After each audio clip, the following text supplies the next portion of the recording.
ప్రముఖ జ్యోతిష్యులు అనాలా, లేకపోతే ప్రముఖ సెలబ్రిటీ జ్యోతిష్యులు అనాలా? ఈ రెండిటికి మధ్య ఉన్నటువంటి సంబంధం గురించి మాట్లాడితే ఖచ్చితంగా మనకి గుర్తొచ్చే పేరు వేణుస్వామి గారు.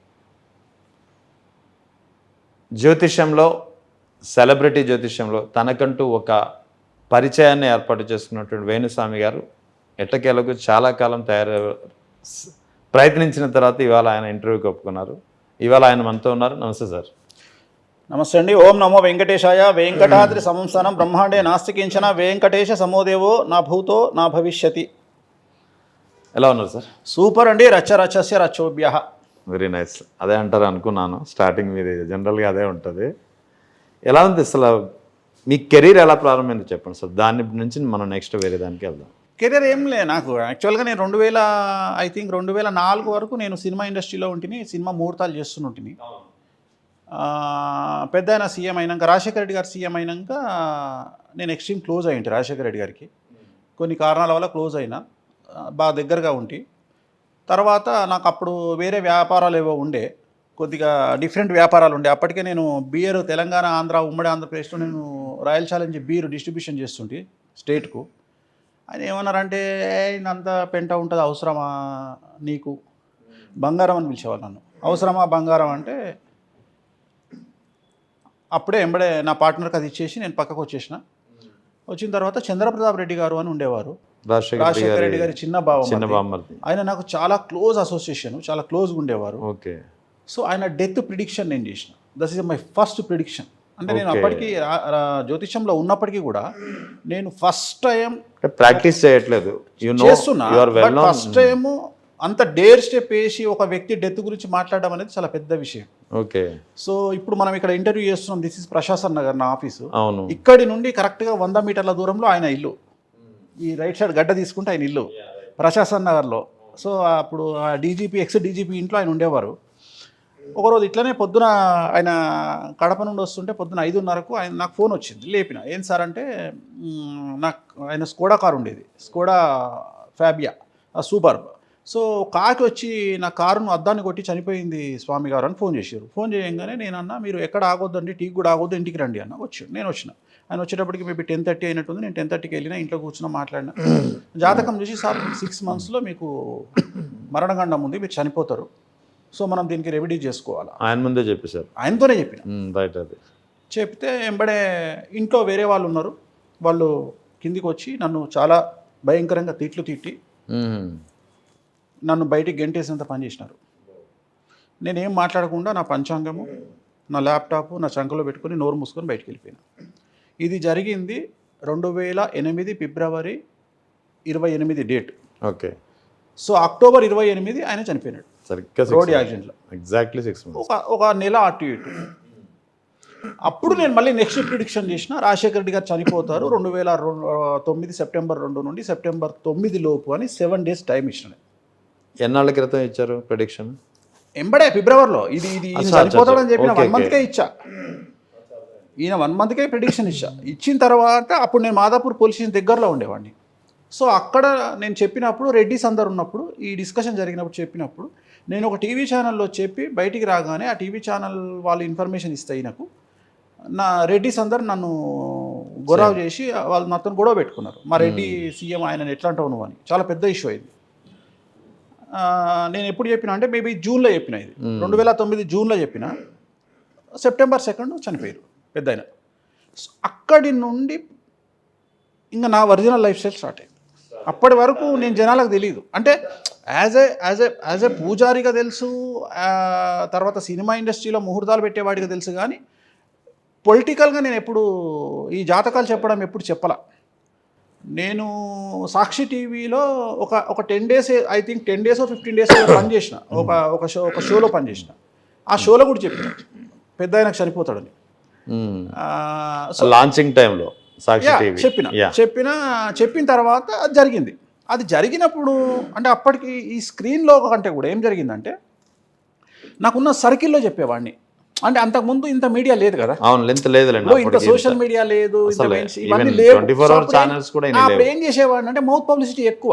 ఇప్పుడు ఉదాహరణ నేను ఎక్కడో ఒక పోలీసు జనాల మధ్యన కూర్చున్న డీసీపీలు ఏసీపీలు అందరూ కూర్చొని ఉన్నారు, నేను రాజశేఖర రెడ్డి గారు చనిపోతారు అని చెప్పడం, చెబితే వాళ్ళు నన్ను ఒక ఏదో నయాల్ని పిచ్చి నయాల్ని చూసి చూడడం, తర్వాత తెలంగాణ వస్తుంది అంటే అసలు నన్ను మనిషిగా కూడా చూడకపోవడము. నేను ఒక టీవీ ఛానల్లో తెలంగాణ వస్తుంది అని చెప్పాను, అట్లనే రాజశేఖర్ గారు చనిపోతారు అని బయట డిస్కషన్. నేను మాట్లాడేది ఏంటంటే ఇప్పుడు వీఐపీలు ఉన్నారు అనుకుందాం, సపోజ్ ఒక ఎమ్మెల్యేలో ఒక 100 మంది ఎమ్మెల్యేలు, ఒక 10 మంది ఎంపీలు, ప్లస్ ఓఎస్డీలు, వీళ్ళందరితో మాట్లాడిన సందర్భాల్లో వీళ్ళందరితోనూ ఇదే డిస్కషన్. కూర్చోగానే ఏంది ఇప్పుడు మామూలుగా మీరు ఉన్నారు, నేనున్నా, ఇప్పుడు కూర్చోగానే మీరు ఏమంటారు ఇంటర్వ్యూ స్టార్ట్ కాకముందు, ఏందండి ఆంధ్ర పరిస్థితి ఏంది ఇప్పుడు, అప్పుడు అట్లా కాదు కదా, ఇప్పుడు తెలంగాణ ఆంధ్ర వేరు, అప్పుడు అట్లా కాదు కదా, ఏందండి పరిస్థితి. సో అన్నప్పుడు ఉండరండి పెద్ద అని చనిపోతారు. మీకు అర్థమైంది కదా. ఇట్లా మీలాంటి వాళ్ళతో ఓ జర్నలిస్ట్గా మీతో ఎట్లా మాట్లాడినో, ఒక ఎమ్మెల్యేతో అట్లే మాట్లాడినా, ఒక మినిస్టర్తో అట్లే మాట్లాడినా, ఒక ఓఎస్జీతో అట్లే మాట్లాడినా, ఇట్లా ఆల్మోస్ట్ నాకు తెలిసినంత వరకు ఒక 2000 మంది ప్రోటోకాల్ పీపుల్తో నేను ఈ మాట చెప్పిన పెద్ద ఆయన చనిపోతాడని. ఓకే. సో ఆయన చనిపోయినాక ఈ 2000 మంది రియాక్షన్ ఎట్లుంటుంది మీకు అర్థమైంది కదా. సో అట్లనే తెలంగాణ వస్తుంది అని చెప్పడం, తెలంగాణ రాదు అని అందరూ అంటుంటే తెలంగాణ వస్తుంది అని చెప్పడం. నేను ఇప్పటికి కూడా ఒక టీవీ ఛానల్లో, అంటే నన్ను యాంటీగా తీసుకునే టీవీ ఛానల్లో, నన్ను ఎక్కువగా యాంటీగా చూపించే టీవీ ఛానల్లో ఇప్పటికీ ఆ వీడియోలు యూట్యూబ్లో ఉన్నాయి. నేను తెలంగాణ వస్తుంది అని చెప్పిన వీడియోలు ఉన్నాయి, ఆ వీడియోలు అట్లనే ఉన్నాయి యూట్యూబ్లో. సో నేను ఎప్పుడు ఈవెన్ మా ఇయర్తో సహా చెప్పిన 2014లో ఇక్కడ వేరైతుంది, మొత్తం ఎవ్రీథింగ్ క్లియర్ ఉన్నది. సో ఇది చెప్పిన తర్వాత ఎప్పుడైతే పెద్ద ఆయన చనిపోయిండో అప్పటి నుండి ఒకటేసారి నా గ్రాఫ్, అంటే వేరే పనుల నుండి ఆస్ట్రాలజీ టర్న్ తీసుకున్నాను, ఆస్ట్రాలజీకి. సో అక్కడ నుంచి టోటల్గా 2009 నుండి టోటల్గా నేను ఇటువైపు వచ్చేసిన, ఇంకా మొత్తం ఇటువైపు వచ్చేసిన. అక్కడి నుంచి ఇంకా వెనదిరిగి చూడచ్చు. ఇక నా లాస్ట్ సినిమా పూజ అంటే యోగి, మళ్ళీ అది కూడా చంద్రప్రతాప్ రెడ్డి గారు ప్లాన్ చేసిన సినిమా. చంద్రప్రతాప్ రెడ్డి గారు ఒక సినిమా ప్లాన్ చేసుకున్నారు, సినిమా పేరు యోగి, ప్రభాస్ హీరో. అది ఆయన ప్రొడ్యూసర్, చంద్రప్రతాప్ రెడ్డి గారు ప్రొడ్యూసర్. ఇప్పటికి కూడా మీరు ఆ సినిమాకి సంబంధించినటువంటి వీడియోలు చూసినా, ఓపెనింగ్ చూసినా నేనే చేస్తుంటా ముహూర్తం. దానికి పెద్ద విజయమ్మ గారు, రాజశేఖర రెడ్డి గారు వచ్చారు. సో వచ్చి వాళ్ళే క్లాప్ కొట్టారు సినిమాకి. సో దానికి నేనే ముహూర్తం పెట్టిన. సో అట్లా నా లాస్ట్ సినిమా అది. ఇంకా దాని తర్వాత టోటల్గా నేను ఆస్ట్రాలజీ వైపు. ఒక విషయం చెప్పండి, ఒకే ఫ్యామిలీకి సంబంధించినటువంటి 2 వ్యక్తుల మరణం గురించి, వారి జాతకం గురించి అంత యాక్యురేట్గా మీరు ఎలా చెప్పగలిగారు? టైం ఉంటే ఏదైనా కరెక్ట్గా చెప్పవచ్చు. అంటే నేను ఏం నమ్ముతా అంటే ఇటు చంద్రప్రతాప్ రెడ్డి గారు, వాళ్ళ బావ గారు వైఎస్ రాజశేఖర రెడ్డి, ఇద్దరిది గురించి చాలా యాక్యురేట్గా ఒకే ఫ్యామిలీ. చాలా వ్యాలిడ్ ప్రశ్న ఇది, అంటే చాలా మంచి ప్రశ్న. ఇప్పుడు మనకు ప్రేమ ఉన్నది అని చనిపోయేవాడు ఆగడు, ఇది సమాజం గుర్తించాలి. ప్రస్తుతం సోషల్ మీడియాలో నోటికొచ్చినట్లు జనాల గురించి మాట్లాడుతూ ఒక లైన్ తీసుకుని మాట్లాడే వాళ్ళు ఆలోచన చేయాలి. ఒక వ్యక్తి, నా తల్లి నాకు ప్రేమనిస్తుంది, నన్ను కన్నది, ఆమె మరణాన్ని నేను ఆపలేను, రైట్? సో చాలామంది ఏమనుకుంటారంటే ఖచ్చితంగా జరగాల్సింది జరుగుతుంది, అంటే మరణము అనేది దట్ ఈస్ ఫైనల్ అండి, విముక్తి. అంటే భూమి మీద బ్రతికి అనుభవించడము అనేది కష్టం తప్ప మరణం అనేది విముక్తి అండి. ఒక మనిషి విముక్తి, అంతకు మించినటువంటి గొప్ప విషయం లేదు ఇక. సో ఇక్కడ డేట్ ఆఫ్ బర్త్ టైమును బేస్ చేసుకొని మనం ఏదైనా ప్రిడిక్ట్ చేయొచ్చు, దాంట్లో మరణాన్ని కూడా ప్రిడిక్ట్ చేయొచ్చు. ఒకవేళ ఒక ఎక్స్ అనే పర్సన్ సంబంధించినటువంటి మరణాన్ని మీరు ముందుగా ప్రిడిక్ట్ చేయగలిగారు, దానికి సంబంధించినటువంటి, ఎందుకంటే మరణం అనేది అనివార్యం అంటున్నారు కదా, ఆ మరణాన్ని బ్రేక్ చేయడానికి ఏదైనా పూజలు 100% ఉంది, అవకాశాలు ఉన్నాయి? 100% ఉంది. మరణం అనివార్యం కదా? 100% ఉంది. మరణాన్ని అనివార్యం కాకుండా ఆపడానికే జ్యోతిష శాస్త్రం ఉంది. Exact, that is what I want to know. ఇప్పుడు ఇక్కడ నేను చెప్పిన 2 డెత్లలో కూడా రాజశేఖర రెడ్డి గారి డెత్ అండ్ చంద్రప్రతాప్ రెడ్డి గారి డెత్, ఎక్కడ రెండిట్లలో ఎక్కడ కూడా రెమెడీ జరగలేదు కాబట్టి 2 కారణాలు ఉన్నాయి. రాజశేఖర రెడ్డి గారి వరకు సబ్జెక్టు వెళ్ళలేదు. ఒకవేళ ఆయన ఆ టైంలో ఎవరిని ఫాలో అయ్యిండ్రో వాళ్ళు సరైన గైడెన్స్ ఆయనకి ఇవ్వలేదు, ఇదొకటి. రెండవది, చంద్రప్రతాప్ రెడ్డి గారి దగ్గర నేను ఇన్ఫర్మేషన్ ఇచ్చిన ఆ టైంలో ఆయనకు వ్యతిరేకంగా పనిచేసే గ్రహాల వల్ల నేను బయటికి నెట్టబడ్డా ఆ ఇంట్లో నుండి. Okay, right. నేను అక్కడ రెమెడీ చెప్పే అవకాశం నాకు ఇవ్వలే. ఆయన మాట్లాడి ఉంటే రెమెడీ చేసుకునేవారేమో, స్వామి చెప్పండి అని. కానీ ఆయనతోని నేను మళ్ళీ లైఫ్లో కలవకుండా అయిపోయింది. ఆ రోజు 2008 ఫిబ్రవరి నాడు మాట్లాడిన మాటలే తప్ప తర్వాత నేను ఆయన ముఖం చూడాల. కారణం ఏంటి అంటే వేరే జనాలు నన్ను తిట్టి ఆ ఇంట్లో నుండి బయటికి పంపించడం అనేది ఆయన ముందుకెళ్లకుండా జరిగింది. సో అట్లా కాకుండా రెమెడీస్ చేసిన వాళ్ళు బ్రతికినటువంటి సందర్భాలు వేలల్లో ఉన్నాయి. మనకు జ్యోతిష శాస్త్రం అదే చెప్తుంది, మీరు జరగబోయే నష్టాన్ని ఆపుకోండి అనే జ్యోతిష శాస్త్రం చెప్తుంది. ఓకే. సో ఇక్కడ నేను అనే పాయింట్ ఏంటంటే నమ్మితే తప్పేంటి. ఇప్పుడు మొన్న కరోనా వచ్చినప్పుడు మనం అందరం వ్యాక్సినేషన్ తీసుకున్నప్పుడు అందరం ఎగబడి తీసుకున్నాం. కానీ ఇవాళ కార్డియాక్ అరెస్ట్ అవుతుంటే వ్యాక్సినేషన్ వల్లనే ప్రాబ్లం వచ్చింది అంటే ఫేస్ చేస్తున్నారు చాలామంది. సో ఇప్పుడు కూడా నేనేం చెప్తున్నా, మీ జాతకాలలో ఎవరికైతే రవి కేతువు కలిసి ఉంటాడో, రవి శని కలిసి ఉంటాడో వాళ్ళు ఇప్పుడు కొత్తగా ఒకటి సిటీ కరోనరీ యాంజియో అని వచ్చింది కొత్తది. కరోనరీ యాంజియో, సిటీ కరోనరీ కొత్తగా వచ్చింది. ఇంతకుముందు యాంజియోగ్రామ్ చేయాలి అంటే బాడీలో ఎక్కడో ఒక హోల్ వేసి పెద్ద ప్రాసెస్ ఉండేది. ఇప్పుడు నేను హైదరాబాద్లో ఒక మిషన్ ఓపెన్ చేసి నేనే చేయించుకున్నా. సింపుల్, ఏం లేదు, సెలైన్ పెడతారు, టెస్ట్ చేస్తారు, 5 నిమిషాల్లో చెప్పేస్తారు. అవును, కొత్తగా వచ్చింది. 12,500 రూపాయలు చేయించుకుంటే తప్పేముంది. రీసెంట్గా మా బ్రదర్ ఇలా చేయించుకున్నాడు. నేను అందరికీ ఇప్పుడు నేను సజెస్ట్ చేస్తున్నాను, నాది మెడికల్ ఆస్ట్రాలజీ, నేను అందుకనే రాస్తా. సో మనం నమ్మడము నమ్మకపోవడము అనేటువంటిది ఇప్పుడు నాకు ఇప్పుడు గచ్చిబౌలి పోలీస్ స్టేషన్ ఉంది, మీకు పేరుతో సహా చెప్తా. గచ్చిబౌలి పోలీస్ స్టేషన్లో సిఐ నరేష్ అని ఉంటాడు. నా దగ్గరకు వచ్చిండు, జాతకం చూసిండు. అన్న అని పిలుచుకుంటాం. అన్న నీకు లైఫ్ థ్రెట్ ఉండే, నువ్వు బతుకుడు కష్టం అన్న ఇట్లనే అన్న అంటే ఏం చేయమంటావు అన్న అన్నాడు. ఒక పూజ రాసిన, నువ్వు చేయన్న అన్నాడు. ఇది నేను చేస్తే కూడా సెట్ కాదన్న, నువ్వు పలానా దగ్గరికి పోవాలి అని ఒక దగ్గర పంపించిన. పోయిండు, అక్కడ పూజ చేసుకుని వచ్చిండు. వచ్చిన తెల్లారి ఔటర్ రింగ్ రోడ్డు మీద యాక్సిడెంట్ అయింది. యాక్సిడెంట్ అయ్యి పొట్టు అయిపోయింది కారు. ఎవ్వరికి ఏం కాల, బట్ హీ సర్వైవ్డ్. ఎవ్వరికి ఏం కాల. 10 రోజుల్లో 15 రోజుల్లో కోమాలన్నాడు. లేచిండు 15 రోజుల తర్వాత, బతికిండు. బతికిన తర్వాత ఒక 10 రోజుల తర్వాత ఆయనకు వీళ్ళందరూ పోలీసు వాళ్ళందరూ గ్రూపులు ఉంటారు. ఒక గ్రూప్ ఉంటుంది వాళ్ళకు, 10,000 మందో 8,000 మందో ఉంటారు. దాంట్లో 10 రోజుల తర్వాతనో 15 రోజుల తర్వాతనో ఈయనకు ఒక మెసేజ్ వచ్చింది. ఏమని వచ్చిందంటే, అదే ఔటర్ రింగ్ రోడ్డు మీద ఓ 10 రోజుల తర్వాత ఒక సిఐ భార్య ఇద్దరు చనిపోయారు. చనిపోయినాక వాళ్ళ కోసం ఫండ్ రైజ్ చేస్తారు జనాలు అందరు కలిసి. అంటే సపోజ్ ఒక 1000 మందో 10,000 మందో ఉన్నారు గ్రూప్లో, మనిషికి 5,000 ఎంత వసూలు అవుతుంది? అవును, చాలా ఉంటుంది. అప్పుడు తను రియలైజ్ ఏమైందంటే, ఇది నా మెసేజ్ కావాలి వారం కింద, అవును నేను చచ్చిపోతాను అంతే కదా అనగానే ఆయన చెమటలు పట్టినాయి ఒక్కసారి. అబ్బా, ఒకవేళ నేను చనిపోయి ఉంటే నా భార్య పరిస్థితి ఏంది, నా పిల్లల పరిస్థితి ఏంది?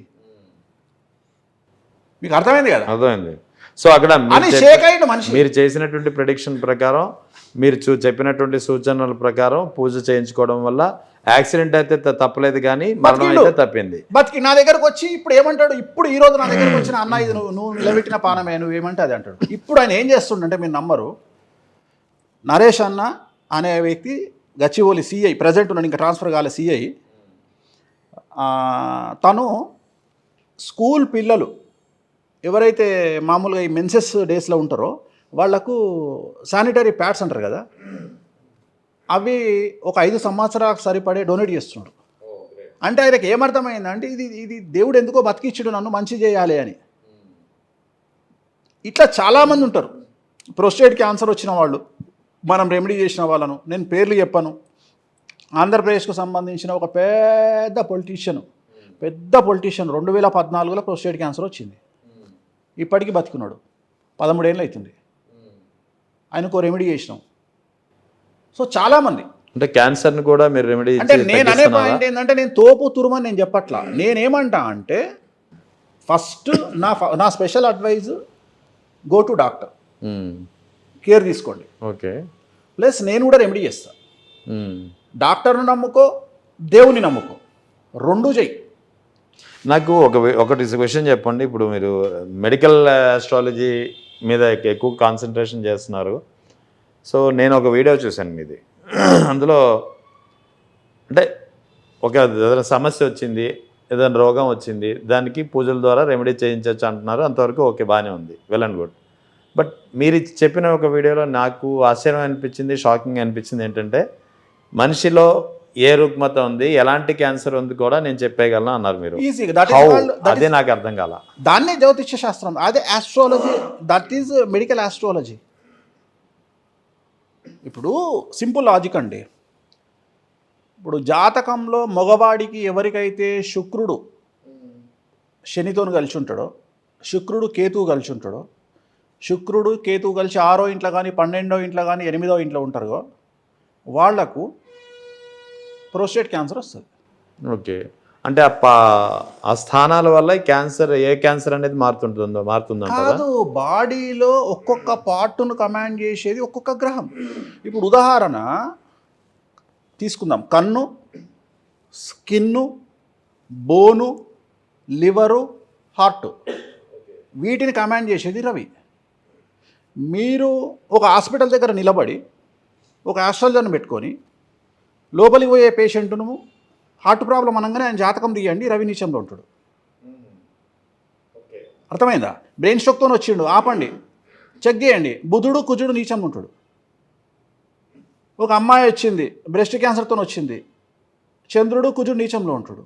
ఒక అమ్మాయి వచ్చింది యూట్రస్ ప్రాబ్లంతో వచ్చింది, శుక్రుడు నీచంలో ఉంటాడు. అంటే ఎంత ఈజీ అంటే టకా టకా టకా టకా చెప్పుకుంటూ వెళ్ళిపోవచ్చు. ఇక్కడ పెద్ద కష్టపడాల్సిన పని లేదు.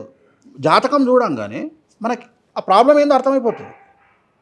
అంటే ప్రోస్టేట్ క్యాన్సరా, లివర్ క్యాన్సరా, అనల్ క్యాన్సరా, కోలన్ క్యాన్సరా, స్పర్మ్ క్యాన్సరా, టెస్టికల్ క్యాన్సరా. సో దీంతో పాటుగా ఇంకొక అనలైజేషన్ ఉంది, డెత్ ఆర్ నాన్ డెత్, అంటే చనిపోతాడా చనిపోడా. ఇప్పుడు నాకు మొన్న సింగపూర్ నుండి ఒక క్లయింట్ వచ్చిండు, ఆయన జాతకంలో నీకు క్యాన్సర్ వస్తుంది కానీ నువ్వు బతుకుతావు అన్న. ఆయనకు అర్థం కాలే, క్యాన్సర్ వస్తుంది నేను ఎట్లా బతుకుతా. జనరల్ క్యాన్సర్ అనగానే అందరూ భయపడతారు. క్యాన్సర్లో కూడా చనిపోని క్యాన్సర్లు చాలా ఉన్నాయి. ఉదాహరణ టెస్టికల్ క్యాన్సర్ చనిపోరు, మన థైరాయిడ్ క్యాన్సర్ చనిపోరు, తర్వాత స్పర్మ్ క్యాన్సర్ చనిపోరు, కేర్ తీసుకుంటే బ్రెస్ట్ క్యాన్సర్ కూడా చనిపోరు, బ్రెస్ట్ క్యాన్సర్ చనిపోరు. సో చాలా క్యాన్సర్లు 50% క్యాన్సర్లకు డెత్ అనేది ఉండదు, మెల్లగా జరుగుతుంది. నా దగ్గరకు వచ్చిండు, థైరాయిడ్ క్యాన్సర్ వచ్చింది, మీరు థైరాయిడ్ క్యాన్సర్ అని చెప్పారు. నేను ఒకటే చెప్పిన, మీరు ధైర్యంగా ఉండండి, మీరు ఉండాల్సింది ధైర్యంగా ఉండండి. దీనికి డెత్ లేదు, అంటే నార్మల్ డెత్తే ఉంటుంది తప్ప క్యాన్సర్ వల్ల చనిపోయే పరిస్థితి లేదు. సో ఇది ఇక్కడ క్యాన్సర్ ప్రిడిక్షన్తో పాటు నేనేం చేయాలి, నీకు అపమృత్యు దోషం ఉన్నదా లేదా అనే చెప్పాలి, అంటే నీకు మరణం ఉందా లేదా చెప్పాలి. ఈ మరణం వేరు, క్యాన్సర్ వేరు. అంటే రోగాలు వచ్చినా అందరు చనిపోరు. ఇప్పుడు ఉదాహరణ దాని మీద మనకు ఐక్యూ లెవెల్ కూడా ఉండాలి. ఇప్పుడు టెస్టికల్ క్యాన్సర్ అంటే ఏందో నాకు అవగాహన ఉండి మాట్లాడాలి, అంతేగాని నా సబ్జెక్ట్ ఏంది ఆస్ట్రాలజీ, మరి నేను టెస్టికల్ క్యాన్సర్ గురించి కూడా నేర్చుకోవాల్సిన బాధ్యత నా మీద ఉంటుంది కదా. అది కూడా నేను మాట్లాడాలి. అంటే టెస్టికల్ క్యాన్సర్ అంటే ఏంది, టెస్టికల్ ఈ మధ్యన కామన్ అయిపోయింది. టెస్టికల్ క్యాన్సర్ ప్రతి 100 మందిలో 2-3 టెస్టికల్ క్యాన్సర్ వస్తుంది. చిన్నపిల్లలకు వస్తుంది, మరి 20 ఏళ్ళకు 30 ఏళ్ళకు కూడా వస్తుంది. సో భయపడొద్దు. సో చాలా ఉన్నాయి, చాలా విషయాలను మనం కూర్చొని కూలంకషంగా మనం డేట్ ఆఫ్ బర్త్ వేసుకుంటే. కాకపోతే ఇక్కడ దైవ బలం ఒకటి ఉండాలి, రెండవది మన మాట వాళ్ళు వినాలి. ఇక్కడ మూర్ఖత్వం పనిచేస్తుంది కొన్నిసార్లు. ఈయన చెప్పింది గ్యారంటీ ఏముంది, మనం చెప్తాం ఇది జరుగుతుంది అని చెప్తాం. అయితే ఇక్కడ ఒకటే ధైర్యంగా చెప్పడం ఉద్దేశం ఏంటంటే, ఒక ఫ్యామిలీని మనం కాపాడిన వాళ్ళం అవుతాము. ఆ వ్యక్తి చనిపోతే ఒకవేళ అది ఇంటి యజమాని అయితే ఆ యజమాని లెవెల్ను బట్టి కుటుంబాలు డ్యామేజ్ అవ్వకుండా వస్తాయి. ఇప్పుడు ఒక్కడే కుటుంబంలో ఒక్కడే ఉన్నాడు, ఆయన పనిచేస్తలేడు, లేకపోతే ఆయన ఎవరితో సంబంధం లేదు, చనిపోతే నష్టమేం లేదు.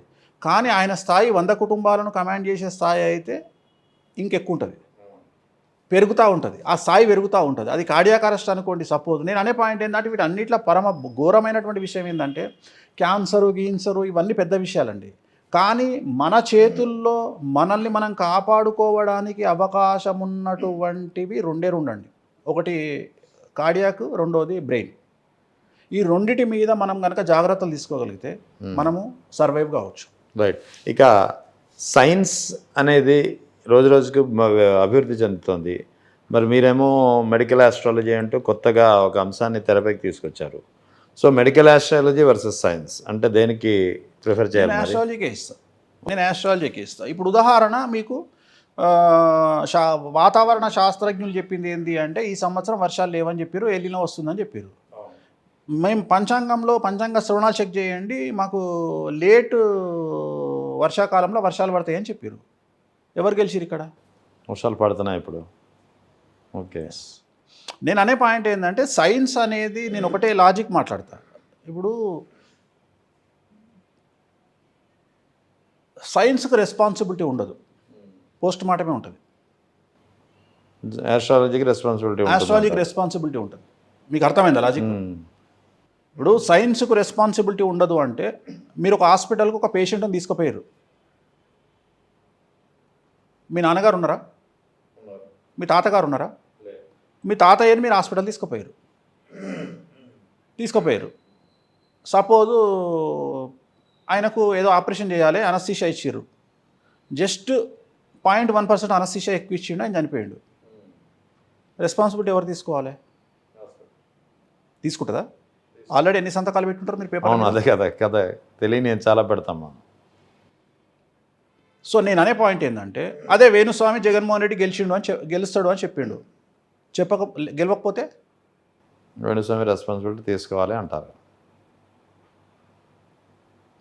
దమ్ము ధైర్యం కావాలి ఆస్ట్రాలజీ పనికి. ఆపరేషన్ చేయాలంటే దమ్ము ధైర్యం అవసరం లేదు. ఆ దమ్ము ధైర్యం మీలో పుష్కలంగా ఉందనుకుంటున్నారా? ఇప్పుడు హాస్పిటల్లో డాక్టర్ ఏం చేస్తాడు? ఆపరేషన్ థియేటర్ల నుండి I tried my best. Okay, నా కత్తి కాదు, నా నెత్తి కాదు. ఒకవేళ అది కూడా కాకపోతే మేము చేయాల్సిన ప్రయత్నం మేము చేసినాం, దైవాన్ని ప్రార్థించండి. ఈ లెక్కన ఇందాక వైఎస్ రాజశేఖర రెడ్డి గారు బ్యాక్ టు మన ఆ విషయానికి వస్తే, ఈ లెక్కన వైఎస్ రాజశేఖర రెడ్డి గారు ప్రెడిక్షన్ అయితే మీరు చేశారు. ఒకవేళ ఆ ప్రెడిక్షన్ ఆయనకి చేరి ఉంటే, ఆ రెమెడీ జరిగి ఉంటే ఆయన ఈరోజు మనతో ఉండేవారా? అసలు ఆయన హెలికాప్టర్ ఎక్కనియకపోతుంటే. అచ్చా. ఎందుకు అడుగుతున్నానంటే వైఎస్ రాజశేఖర రెడ్డి గారు మీకు చాలా క్లోజ్ అని మీరే చెప్పారు ఇందాక స్టార్టింగ్లో. మీకే కాదు, మొత్తం ఉమ్మడి ఆంధ్రప్రదేశ్ రాష్ట్ర ప్రజలందరికీ కావాల్సినటువంటి వ్యక్తి. అందుకే అంతమంది చనిపోయారు ఆ మహానేత చనిపోయినప్పుడు, ప్రాణం విడిచినప్పుడు. సో అటువంటి మహానేత ఈరోజు బతికుంటే ఈరోజు పరిస్థితి ఇలా ఉండేది కాదు కదా అని రకరకాలుగా. అయితే ఇక్కడ ఇంకొకటి ఉంది. మీరు వైఎస్ రాజశేఖర రెడ్డి మరణాన్ని సింగిల్గా ఎప్పుడు చూడకండి. ఇప్పుడు లైఫ్లో సింగిల్గా చూడకండి. వైఎస్ రాజశేఖర రెడ్డి మరణం వల్ల ఉమ్మడి ఆంధ్రప్రదేశ్లో ఒక 7 ఇన్సిడెంట్ జరిగినాయి. వైఎస్ రాజశేఖర రెడ్డి మరణం, తెలంగాణ ఏర్పాటు, రోషయ్య ముఖ్యమంత్రి, కిరణ్ కుమార్ రెడ్డి ముఖ్యమంత్రి, చంద్రబాబు నాయుడు ముఖ్యమంత్రి, జగన్ ముఖ్యమంత్రి, రేవంత్ రెడ్డి ముఖ్యమంత్రి, కేసీఆర్ ముఖ్యమంత్రి. ఒక వ్యక్తి చనిపోవడం వల్ల 2 తెలుగు రాష్ట్రాలను శాసించగలిగినటువంటివి ఇన్ని జరిగినాయి. నేను జగన్ జైలుకు పోతాడని చెప్పిన. ఎట్లా పోతాడు అని ఒక పొలిటీషియన్ అడిగిన నన్ను. రాజశేఖర రెడ్డి లేకపోతే జగన్ జైలుకు పోవడం ఎంతసేపు 5 నిమిషాల పని అని చెప్పిన. అంటే నా ప్రిడిక్షన్ ఒక రాజశేఖర రెడ్డికి సంబంధించిన ప్రిడిక్షన్ కాదు ఇది. రాజశేఖర రెడ్డి లేకపోతే కేసీఆర్ సీఎం అవుతాడు, తెలంగాణ వస్తుంది. అనుకోకుండా రోషయ్య సీఎం అయ్యిండు, అనుకోకుండా కిరణ్ కుమార్ రెడ్డి సీఎం అయ్యిండు, తెలంగాణ ఏర్పడ్డది. తర్వాత అక్కడ చంద్రబాబు నాయుడు సీఎం అయ్యిండు. సో ఇన్ని మార్పులు జరిగినాయి ఒక్క డెత్ వల్ల. ఆ ఒక్కరోజు ఆయన హెలికాప్టర్ ఎక్కకుండా ఉంటే ఇవాళ ఈ టాపికే మనం మాట్లాడేవాళ్ళం కాదు. తెలుగు రాష్ట్రాలు విడిపోవడం అనే సబ్జెక్టే లేదు. జగన్ జైలుకు పోయే పద్ధతే లేదు. ఎంతమంది గుండెస్ వస్తుండేనో ఆయన బతికుంటే భయానికి. సో ఆ కాన్సెప్ట్ వేరే ఉంటుండే, అది వేరే ఉంటుండే, ఆ సబ్జెక్ట్ వేరే ఉంటుండే. సో మీరు అంత క్లోజ్గా వైఎస్ రాజశేఖర రెడ్డితో అసోసియేషన్ ఉందని చెప్పి మీరు ఇందాక చెప్పినట్టే, ఆయన చనిపోయినప్పుడు ఎలా ఫీల్ అయ్యారు మీరు? నాకు బయటికి రావడానికి 1 మంత్ పట్టింది. 1 మంత్ పట్టింది. నేను ఒక విషయం చెప్తా. అంటే అదొక ఎపిసోడ్ ఏం జరిగిందంటే, ఆయన హెలికాప్టర్లో ఇక్కడి నుండి బయలుదేరుతారు అన్న ముందు రోజు వెంకటాద్రి ఎక్స్ప్రెస్లో నేను తిరుపతి పోతున్నా. ముందు రోజు అంటే ఫస్ట్ నైట్ నేను ఏ ట్రైన్లోనైతే ఉన్నానో ఆ ట్రైన్లోనే తులసిరెడ్డి గారు ఉన్నారు. పీసీసీ చేసిరు. సో మేము బయలుదేరినాము. ఎక్కడ తిరుపతిలో దిగిన, నేను తిరుపతిలో దిగి నేను ఇమీడియట్గా ఒక చిన్న గెస్ట్ హౌస్ తీసుకొని స్నానం చేసి నేను ఫస్ట్ శ్రీనివాస మంగాపురం టెంపుల్కి వెళ్ళి శ్రీనివాస మంగాపురంలో కూర్చున్న తర్వాత ఫస్ట్ ఫోను అప్పుడు మా గజ్వేల్ ఎమ్మెల్యే నరసారెడ్డి గారు ఆయన ఫోన్ చేసి అన్న సీఎం మిస్ అయ్యండి అన్నాడు. ఏమైందన్న అంటే హెలికాప్టర్ ఇట్లా మిస్ అయింది సీఎం, పోయిండు అన్న లేడీగా అని చెప్పిన. ఇది నా ఫస్ట్ ఫోన్ అండి, ఇది నాకు వచ్చిన ఫస్ట్ ఫోన్ ఆ రోజు. అక్కడి నుండి మీరు నమ్మరు 1500 కాల్స్ అటెండ్ చేశాను నేను. శ్రీవారి మెట్టు నడుచుకుంటూ పోతున్నాను ఆ రోజున. శ్రీవారి మెట్టు నడుచుకుంటూ వెళ్తున్నా, శ్రీనివాస మంగాపురం నడుచుకుంటూ పైకి వెళ్తున్నా. కంటిన్యూగా 1500 కాల్స్ మాట్లాడిన. మొత్తం ప్రోటోకాల్ పీపులే ఆల్మోస్ట్ ఆల్. ఉమ్మడి తెలుగు రాష్ట్రంలో మినిస్టర్ల ఓఎస్డీలు, మినిస్టర్లు, ఎమ్మెల్యేలు, పెద్ద పెద్ద ఐపీఎస్లు వీళ్ళ ఫోన్లు మాట్లాడిన ప్రతి ఒక్కళ్ళు. ఎందుకంటే నేను ఇంతకుముందు మీకు ఒక మాట చెప్పిన, నేను ఆల్రెడీ వీళ్ళందరికీ చెప్పున్నా అని చెప్పిన కదా. వాళ్ళందరూ అప్పుడు నాకు ఫోన్ చేశారు, మీరు చెప్పింది నిజమేటట్టుంది, సీఎం మిస్ అయ్యిందట అని. అంటే నేను ఏమన్నా అంటే అప్పటికి ఇంకేం జరుగుతుంది టీవీలలో చర్చ అంటే, నడుచుకుంటూ వస్తుండు, అక్కడ నుండి వస్తుండు, బండి మీద వస్తుండు, కార్లు వస్తుండు. నేనేమన్నా అంటే మీరు మర్చిపోండి లేడు అని చెప్పేసిన. రాజశేఖర రెడ్డి గారు లేరు, మీరు మర్చిపోండి అని చెప్పిన తర్వాత నేను కొండపైకి వెళ్ళిన తర్వాత ఆ రోజు దర్శనం చేసుకొని, ఇక్కడ గొడవలు అయితే ఏమో మళ్ళీ. ఎందుకంటే ఇప్పుడు ఆయన జాతకం ఎలా ఉందంటే ఏం చెప్తారు? నేనే తిప్పి మాట్లాడతా అంటే మీరు తిప్పి మళ్ళీ తీసుకొచ్చి ఆడికి తీసుకొచ్చి. My intention is not like that, just like that అడిగాను. If you willing to answer then only you answer please. So ద్వితీయంలో గురువు ఉన్నాడు. ద్వితీయంలో గురువు ఉంటే ఏమవుతుందో అందరికి తెలుసు. బాగుంది. ఇది ఎంతకాలం ఉంటుంది దానికి? బాగుంది అనేది చెప్తున్నది మీరు. 8 ఏళ్ళు ఉంటుంది. 8 ఏళ్ళు. సో 2029 పక్కా వీకెండ్ అది మాట్లాడదాం. అప్పుడు మాట్లాడదాం. ఓ చాలా జరుగుతాయి. సరే, వైఎస్ రాజశేఖర్ చాలా జరుగుతాయి. చాలా జరుగుతాయి అంటే ఎటువంటి? Can we guess, can we predict? ఒక్క తెలుగు రాష్ట్రమే కాదు, ప్రపంచవ్యాప్తంగా, భారతదేశ వ్యాప్తంగా చాలా జరుగుతాయి. చాలా అంటే చాలా జరుగుతాయి అంటే ఎవరు ఊహించినటువంటి సంచలనాలు జరుగుతాయి. అంటే అది రాజకీయంగా, ఆర్థికంగా, ఓకే, సామాజికంగా, భౌతికంగా కూడానా? అట్లా కాదు, నేను మీకు అర్థమైతలేదు. నేను అనేది ఏమంటున్నా అంటే, ఇప్పుడు ఆర్థికంగా అంటే ఒక పెద్ద ఏమంటారు, ఆర్థిక ఏమంటారు, సంపు. ఓకే, అర్థమైంది. సంక్షోభం అనేది వస్తుంది, భారతదేశంలో వస్తుంది, ప్రపంచవ్యాప్తంగా వస్తుంది. అట్లనే కాలాలు మారుతాయి.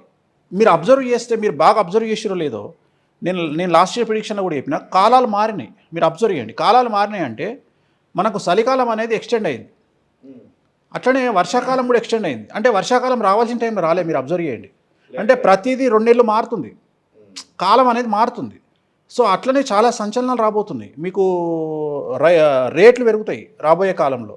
పాలు 200, ఆయిల్ 500, ఇట్లా వెళ్తుంది. అండర్లైన్ వెళ్తుంది.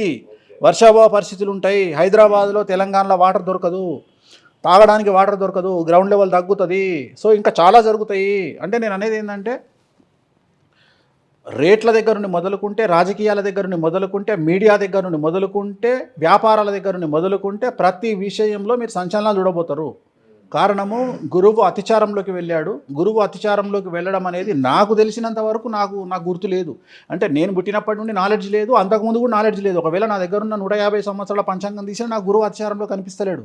అంటే ఇది ఈ చరిత్రలో, ఈ యుగంలో ఇది ఫస్ట్ టైం కనిపిస్తుంది. సో దీని ఎఫెక్ట్ ఎట్లుంటుందిగా, అర్థమైందా మీకు? సో ఇది రాబోతుంది, 30 ఏళ్ల తర్వాత రాబోతుంది. చాలా సంఘటనలు జరుగుతాయి. సో చాలా సంఘటనలు జరుగుతాయి. ఈ శని కూడా మీనంలోకి రావడం, మళ్ళీ మేషంలోకి రావడం, అంటే మళ్ళీ స్టార్టింగ్ నుండి వస్తాడు శని. అంటే 12 రాసుల్లో మేషం స్టార్టింగ్ రాశి, మళ్ళీ అక్కడికి శని వస్తున్నాడు నెక్స్ట్ ఇయర్ జూను. సో చాలా జరుగుతాయి, చాలా జరుగుతాయి. నేను చెప్పదలుచుకున్న పాయింట్ ఏంటంటే,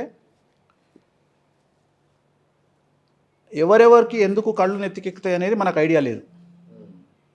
ఒకడికి డబ్బు మదం, ఒకడికి పదవి మదం, ఒకడికి పవర్ మదం, ఒకడికి నాని మదం. సో ఈ మదాలన్నీ దిగిపోయే రోజులు త్వరలో ఉన్నాయి. సో నేను అనేది ఏంటంటే, నీ కుటుంబము, నీ భార్య, నీ పిల్లలు, నీ 5 ఏళ్ళు నోట్లకు పోతాయా లేవా, జాగ్రత్తగా బతుకు, లో లెవెల్లో బతుకు, డబ్బు దాచిపెట్టుకో, లిక్విడ్ మనీ దగ్గర పెట్టుకో. 6 నెలలకు సరిపడా గ్రాసం దగ్గర పెట్టుకో, అంటే బియ్యము, పప్పు, ఉప్పు, నూనెలన్నీ దగ్గర పెట్టుకో, జాగ్రత్తగా ఉండు. అన్నిటికీ ముఖ్యం ఆరోగ్యాన్ని జాగ్రత్తగా చూసుకో, అన్నిటికీ ముఖ్యం పిల్లల్ని జాగ్రత్తగా చూసుకో. పిల్లల మీద చాలా పెద్ద ఎఫెక్ట్ పడబోతుంది ఈ సంవత్సరం నుండి. అందుకని పిల్లల్ని జాగ్రత్తగా చూసుకో. పిల్లలు రాంగ్ సైడ్ వెళ్ళే అవకాశం ఉంది, మరీ ముఖ్యంగా మగపిల్లలు రాంగ్ సైడ్ వెళ్ళే అవకాశం ఉంది. సో వీటిని జాగ్రత్తగా చూసుకో, హెల్త్ కాపాడుకో. అంతేగాని తనకు మాలిన ధర్మంలోకి వెళ్ళకు. తనకు మాలిన ధర్మం అంటే నీ కుటుంబాన్ని కాకుండా నువ్వేదో పీకుడు కాని లెక్క సమాజాన్ని ఉద్ధరిస్తామనేటువంటి బిల్డప్లు ఇయ్యకు. సో చాలా చాలా జరుగుతాయి, అవన్నీ మనం తర్వాత మాట్లాడుకుందాం. దానికి ఒక స్పెషల్ పెట్టుకుందాం పాడ్కాస్ట్. వైఎస్ రాజశేఖర రెడ్డి గారి గురించి మీకు నచ్చిన విషయాలు ఏంటంటే ఏం చెప్తారు? Because you are closely associated with him for a long time. దానికి ముందు ఒక ఫోటో చూపిస్తే మేబీ, అంటే క్లోజు అంటే మనం మాట్లాడుకొని ఓ సామెత ఉంది, చచ్చిపోయిన బర్రె పలిగిపోయిన బుడ్డెడు పాలిచ్చింది అని ఒక మాట మాట్లాడుతుంటారు తెలంగాణలో. అట్లా మాట్లాడుకోవడం కాకుండా చూపిస్తే మీకు తెలుస్తుంది. ఓకే, ఇది ఫోటో. పెద్ద అయినాక నేను కొబ్బరికాయ ఇస్తున్నా, అగ్గిపెట్టిస్తున్నా. అర్థమైంది. పక్కన విజయమ్మ, సుబ్బారెడ్డి గారి భార్య, వివి వినాయకు, ఈ పక్కన ప్రభాస్, ఈ పక్కన ప్రభాసు, ఈ పక్కన రవీంద్రనాథ్ రెడ్డి గారు, పెద్ద బావమరిది.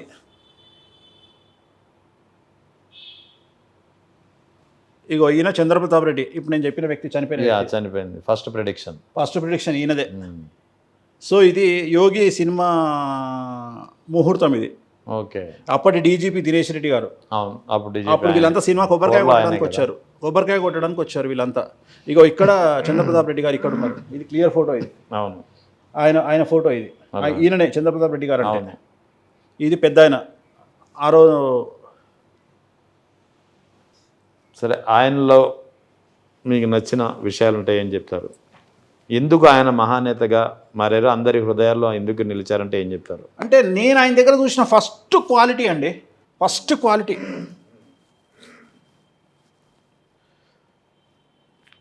శత్రువును కూడా క్షమించగలిగినటువంటి గుణం. ఒక చాలా పెద్ద వ్యక్తి, సినిమా ఇండస్ట్రీకి సంబంధించిన పెద్ద వ్యక్తి, చాలా పెద్ద వ్యక్తి, ఒక పొలిటీషియన్ వల్ల సఫర్ అవుతున్నాడు. Same party, Congress party politician వల్ల సఫర్ అవుతున్నాడు. సఫర్ అయితే ఆయన నాకు తెలుసు బాగా. ఈ సినిమా పర్సను వేరే కమ్యూనిటీకి సంబంధించినటువంటి వ్యక్తి, టోటల్ కాంగ్రెస్ పార్టీకి వ్యతిరేకమైన వ్యక్తి, టీడీపీ వ్యక్తి చెప్తున్నా. అది కూడా నాకు బాగా సన్నిహితుడు ఆయన. నాకు ఆయన దగ్గర పోవడానికి రూట్ లేదా, ఏం చేయాలి అన్నాడు. నేను తీసుకుపోతా సార్ అన్న. నాకు ఈయనంటే చాలా ప్రేమ. తీసుకుపోయి డైరెక్ట్ పెద్ద దగ్గర కూర్చోబెట్టిన. నన్ను బంగారం అని పిలుస్తుండే పెద్ద. ఏంటి బంగారం అంటే, సార్ ఇది పరిస్థితి, మరి ఈయన బాగా సఫర్ అవుతాడు, మా గవర్నమెంట్ నేనేం చేయదండి, నీ జోలికి రాదు, మీరు ధైర్యంగా వెళ్ళండి. మా గవర్నమెంట్ మీ జోలికి రాదు, మీరు ధైర్యంగా వెళ్ళండి. కానీ మిమ్మల్ని టార్గెట్ చేస్తుండు కదా పర్సను, ఆయన సంగతి మీరు చూసుకోండి. ఆయన విషయం నేను నిలబెట్టా. మేమైతే మా గవర్నమెంట్ మీకు ఎగనెస్ట్ కాదు. ఈయన అదృష్టము, ఆ టార్గెట్ చేసిన పొలిటీషియను 6 నెలలకు చచ్చిపోయాడు. ఈయన సేఫ్. ఈయన ఏమన్నాడు, అరే నువ్వు ఇంత రెస్పెక్ట్ ఇస్తుండు నీకు అన్నాడు. గదే రాజశేఖర రెడ్డి గొప్పతనం. ఇంతకంటే ఏం చెప్తా? ఇప్పుడు ఇంత చిన్నగా ఉన్న వయసులో కూడా నాకు ఒక పని ఉండే ఆయనతో. నాకు పని ఉన్నప్పుడు నేను ఒక రిజిస్ట్రేషన్ ప్రాబ్లం వచ్చింది. రిజిస్ట్రేషన్ ప్రాబ్లం వచ్చినప్పుడు, ఇప్పుడు జనరల్గా మనం ఎవరైనా ఏం ఆలోచిస్తాము, మనకి ఏదైనా కష్టం వచ్చినప్పుడు మనకు తెలిసిన వాళ్ళు మనల్ని ఆదుకుంటారని ఆలోచిస్తాం. నేనేం చేసిన, సార్ నాకు ఈ ప్రాబ్లం వచ్చింది. ఏమొచ్చిందా? ఇగో పలాని రిజిస్ట్రేషన్ ఆఫీస్లో నాకు ఈ ప్రాబ్లం వచ్చింది. నువ్వు ఎక్కడున్నావు? పలాని దగ్గర ఉన్నా. నేను అక్కడ కూర్చున్నా. రిజిస్ట్రార్ బయటకు వచ్చి నా కార్ దగ్గరకు వచ్చి సంతకం తీసుకొని పోయాడు. అంటే ఇవి తప్పులా ఉప్పులా నాకు తెలియదు. నాకు పనిచేసి పెట్టి నాకు గొప్ప. నాకు అనవసరం అవన్నీ. నాకు తెలంగాణలో ఒక దగ్గర పెద్ద ప్రాబ్లం వచ్చింది, లీగల్ ప్రాబ్లం వచ్చింది. నేను ఒక ల్యాండ్ ఒకటి ప్రాబ్లం ఉంటే, నేను ఇప్పుడు మనకు పెద్దవాళ్ళు తెలుసు అంటే మనం ఏం చేస్తాం, ఏదో సెటిల్మెంట్ చేస్తాం కదా. సో ఆయన నాకు సీఎంఏ మన చేతులు ఉన్నాడు, మనకి ఎట్లా అనిపిస్తుంది అని మనం పోయి ఒక సెటిల్మెంట్ చేసాం. చేస్తే అదొక ఇష్యూ అయింది. నేను ఎప్పుడు జెన్యునే చేసిన, నేనేం తప్పు చేస్తే నా మీద ఏదో రాంగ్ కేసులు ఏదో పెట్టారు. నేను ఫోన్ చేయగానే డైరెక్ట్ లోకల్ ఎస్పీ వచ్చి, నేను కార్లో కూర్చుంటే నా దగ్గరకు వచ్చి మాట్లాడి, ఏం లేదు సార్ పెద్ద ఆయన ఫోన్ చేశారు అని చెప్పిపోయి. అంటే నేను అనేది ఇంతకంటే ఏం కోరుకుంటాం అంటే, మన అనుకుంటే ఆయన చేసే పని అట్లుంటుంది అని చెప్తున్నాను. నేను మన అనుకుంటే అంతగానే చేసే పని నేను ఏమంటున్నా అంటే, మన అనుకుంటే ఆయన ఎక్స్టెండ్ ఏ లెవెల్కైనా వెళ్తారు ఇక, ఏ లెవెల్కైనా వెళ్తారు ఇక. నేను అనేది అది. రెండోది, శత్రువు అడిగినా ఆయన చేస్తారు. అంటే నాకు ఈ లింక్ ఏర్పడడానికి కారణం, నేను ఆల్రెడీ 1991లో కోట్ల విజయభాస్కర్ రెడ్డి గారి హయాంలో గవర్నమెంట్ పూజారిగా పనిచేశాను నేను. అంటే ఆయన చేసే శంకుస్థాపనలు, ఆయన చేసే ఓపెనింగ్స్ అన్నిటికీ నేను పూజారిగా చేసిన. అప్పటి నుంచి చెన్నారెడ్డి గారి పీరియడ్లో చేసిన, నేదురుమల్లి జనార్దన్ రెడ్డి గారి పీరియడ్లో చేసిన. అందువల్ల నాకు ఈ లైన్ ఏర్పడ్డది. కాంగ్రెస్లో ఈ పెద్ద మనుషులు నాకు తెలుసు అన్నట్టు, అట్లా నాకు ఒక లైన్ ఏర్పడ్డది. అంతే తప్ప నాకేం సంబంధం, ఈ లైనే కాదు నాది. అనుకోకుండా ఈ లైన్ ఎప్పుడు ఏర్పడ్డది అంటే, ఎప్పుడైతే చంద్రప్రతాప్ రెడ్డి గారితో నాకు సాన్నిహిత్యం ఏర్పడ్డదో అక్కడి నుండి మెల్లగా వాళ్ళ ఫ్యామిలీ, రవీంద్రనాథ్ రెడ్డి గారు, ఇట్లా ఏర్పడ్డది. ఈ లైన్ ఏర్పడ్డ తర్వాత పెద్ద ఆయన దగ్గరికి వెళ్ళింది. సో అట్లా ట్రావెల్ అయింది. ఆయన దగ్గర నేను చూసిన గుణం ఏంటంటే, శత్రువునైనా దగ్గరికి తీయగలిగినటువంటి మనస్తత్వం, శత్రువునైనా క్షమించే గొప్ప గుణం, ప్లస్ ఆయన అనుకుంటే ఏదంటే చేసి పెట్టాల్సింది. ఆయన నమ్మితే, ఆయన ప్రేమిస్తే ఏ ఎక్స్టెంట్కైనా వెళ్తాడు. వైఎస్ జగన్ గురించి మీరు ఏమైనా చెప్పాలనుకుంటే ఏం చెప్తారు? రాజశేఖర రెడ్డి గారు రాజన్న కొడుకుగా అంటే జగన్ గురించి ఇక్కడ నేను నమ్మిన సిద్ధాంతము, జగన్ను దగ్గర నుండి చూసిన నేను, నాకు తెలిసిన జగన్ను విశ్లేషణ చేయాలి అంటే, జగన్ అనే వ్యక్తి మొండివాడు. జగన్ అనే వ్యక్తి నేను కష్టాల్లో నుండి బయటికి రావడానికి కారకుడు. ఎట్లా? ఆయన ఇన్స్పిరేషన్గా తీసుకున్నాను నేను. ఒక సీఎం కొడుకు, ఒక యువరాజు, జీవితాన్ని లగ్జరీగా నడిపినటువంటి వ్యక్తి, జైలుకు పోయి అన్ని నెలల పాటు జైల్లో ఉండి పిచ్చిలేసి రాకుండా బయటికి వచ్చి యుద్ధం చేసి మళ్ళీ జనాల్లోకి వెళ్ళి గెలిచాడు. సో నేనేం మాట్లాడతా అంటే, జగన్ లాంటి వ్యక్తుల గురించి మాట్లాడుకుంటే నేను ఒక తొప్పాసగాన్ని. సో నాలాంటి ఎందరికో జగన్ ఇన్స్పిరేషన్. లైఫ్ని ఎలా స్ట్రగుల్. సో జగన్ ఏం చేస్తాడో అవన్నీ అనవసరం. ఇక్కడ జగన్ ఎందుకు నాకు ఇష్టం, వైఎస్ జగన్ ఎందుకు ఇష్టం అంటే, YS Jagan only because of ఆయన గుండె ధైర్యము, ఆయన మొండితనము నాకు పిచ్చి. అంటే ఈ జనరేషన్ కావాల్సిందే అది, ఈ జనరేషన్కి అదే కావాలి. ఆ రెండే నేను నేర్చుకున్నాను ఆయన దగ్గర నుండి.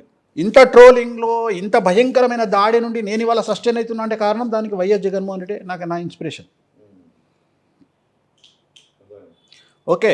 అండ్ ఇంకొక ముఖ్యమైన విషయము, వైఎస్ జగన్మోహన్ రెడ్డి తన ఒరిజినాలిటీని వదిలిపెట్టి రాజశేఖర్ రెడ్డి లాగా రూపాంతరం చెంది రాష్ట్రాన్ని పాలించినటువంటి పీరియడ్ 2024 వరకు.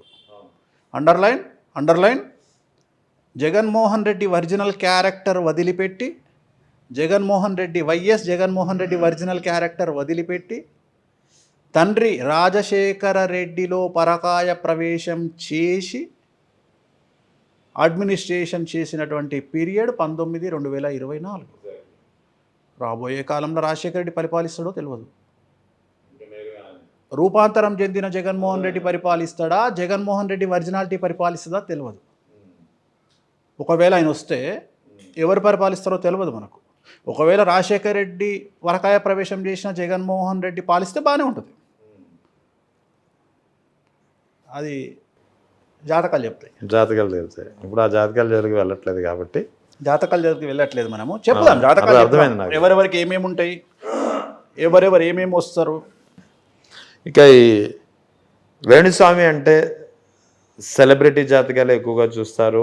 వేణుస్వామి ప్రెడిక్షన్స్ అయితే కరెక్ట్గా ఉంటాయి, ఆయన రెమెడీస్ కూడా ఖచ్చితంగా వర్కౌట్ అవుతాయి అని నమ్మే సామాన్య ప్రజలు మాత్రం మీ దగ్గర వెళ్ళాలంటే అబ్బో చాలా కాస్ట్లీ ఆయన అనే ఒక అభిప్రాయం ఉంది. దాన్ని దూరం చేసే ప్రయత్నాలు ఏమైనా జరుగుతున్నాయా, నిజమేనా అది? ఇప్పుడు ఒక నిమిషం ఇట్లనే ఉంచండి. ఏం పేరు ఆయన పేరు? ప్రవీణ్. అట్లా వెనక నుండి పోయి ఈడ టేబుల్ మీద పేపర్ ఉంటుంది తీసుకురా, నా బొమ్మ కనిపించే పేపర్ ఉంటుంది తీసుకురా అంటే మీరు ప్రశ్న అడిగిరు సాక్షరతో సహా చెప్దామని. నువ్వు ఉండాలి లైన్లో. తీసుకురా, నా టేబుల్ మీద ఒక పేపర్ ఉంటుంది తీసుకురా, నా ఆఫీస్ రూమ్ ఇది, టేబుల్ ఉంటుంది, పేపర్ తీసుకురా.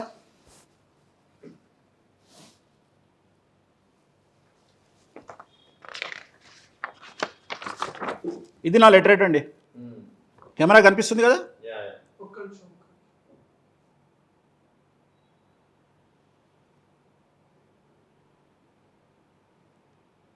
రైట్. ఇది నా సెల్ నెంబరు, వేణుస్వామి జ్యోతిష్యులు. ఇంతే. ఇది నా చేతులతో నేను రాసే జాతకం. ప్రింటౌట్లు ఇయ్య కంప్యూటర్లో.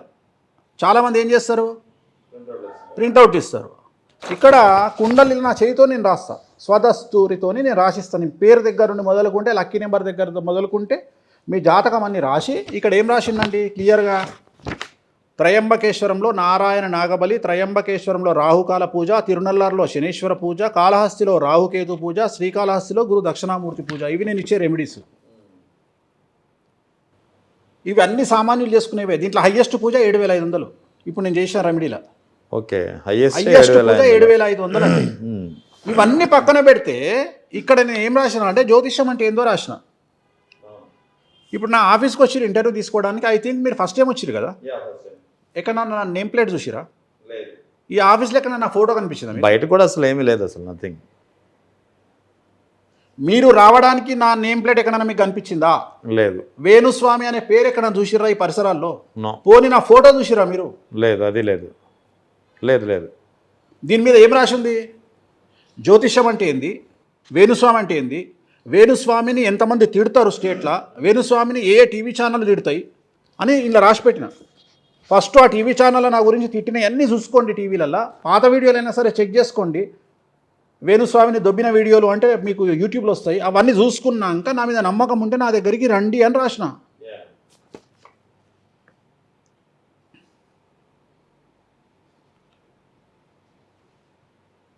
జ్యోతిష్యం అంటే చీకటిలో ఉండేటువంటి ఒక వ్యక్తికి దారి చూపేటువంటి ఒక దీపపు వెలుగు లాంటిది.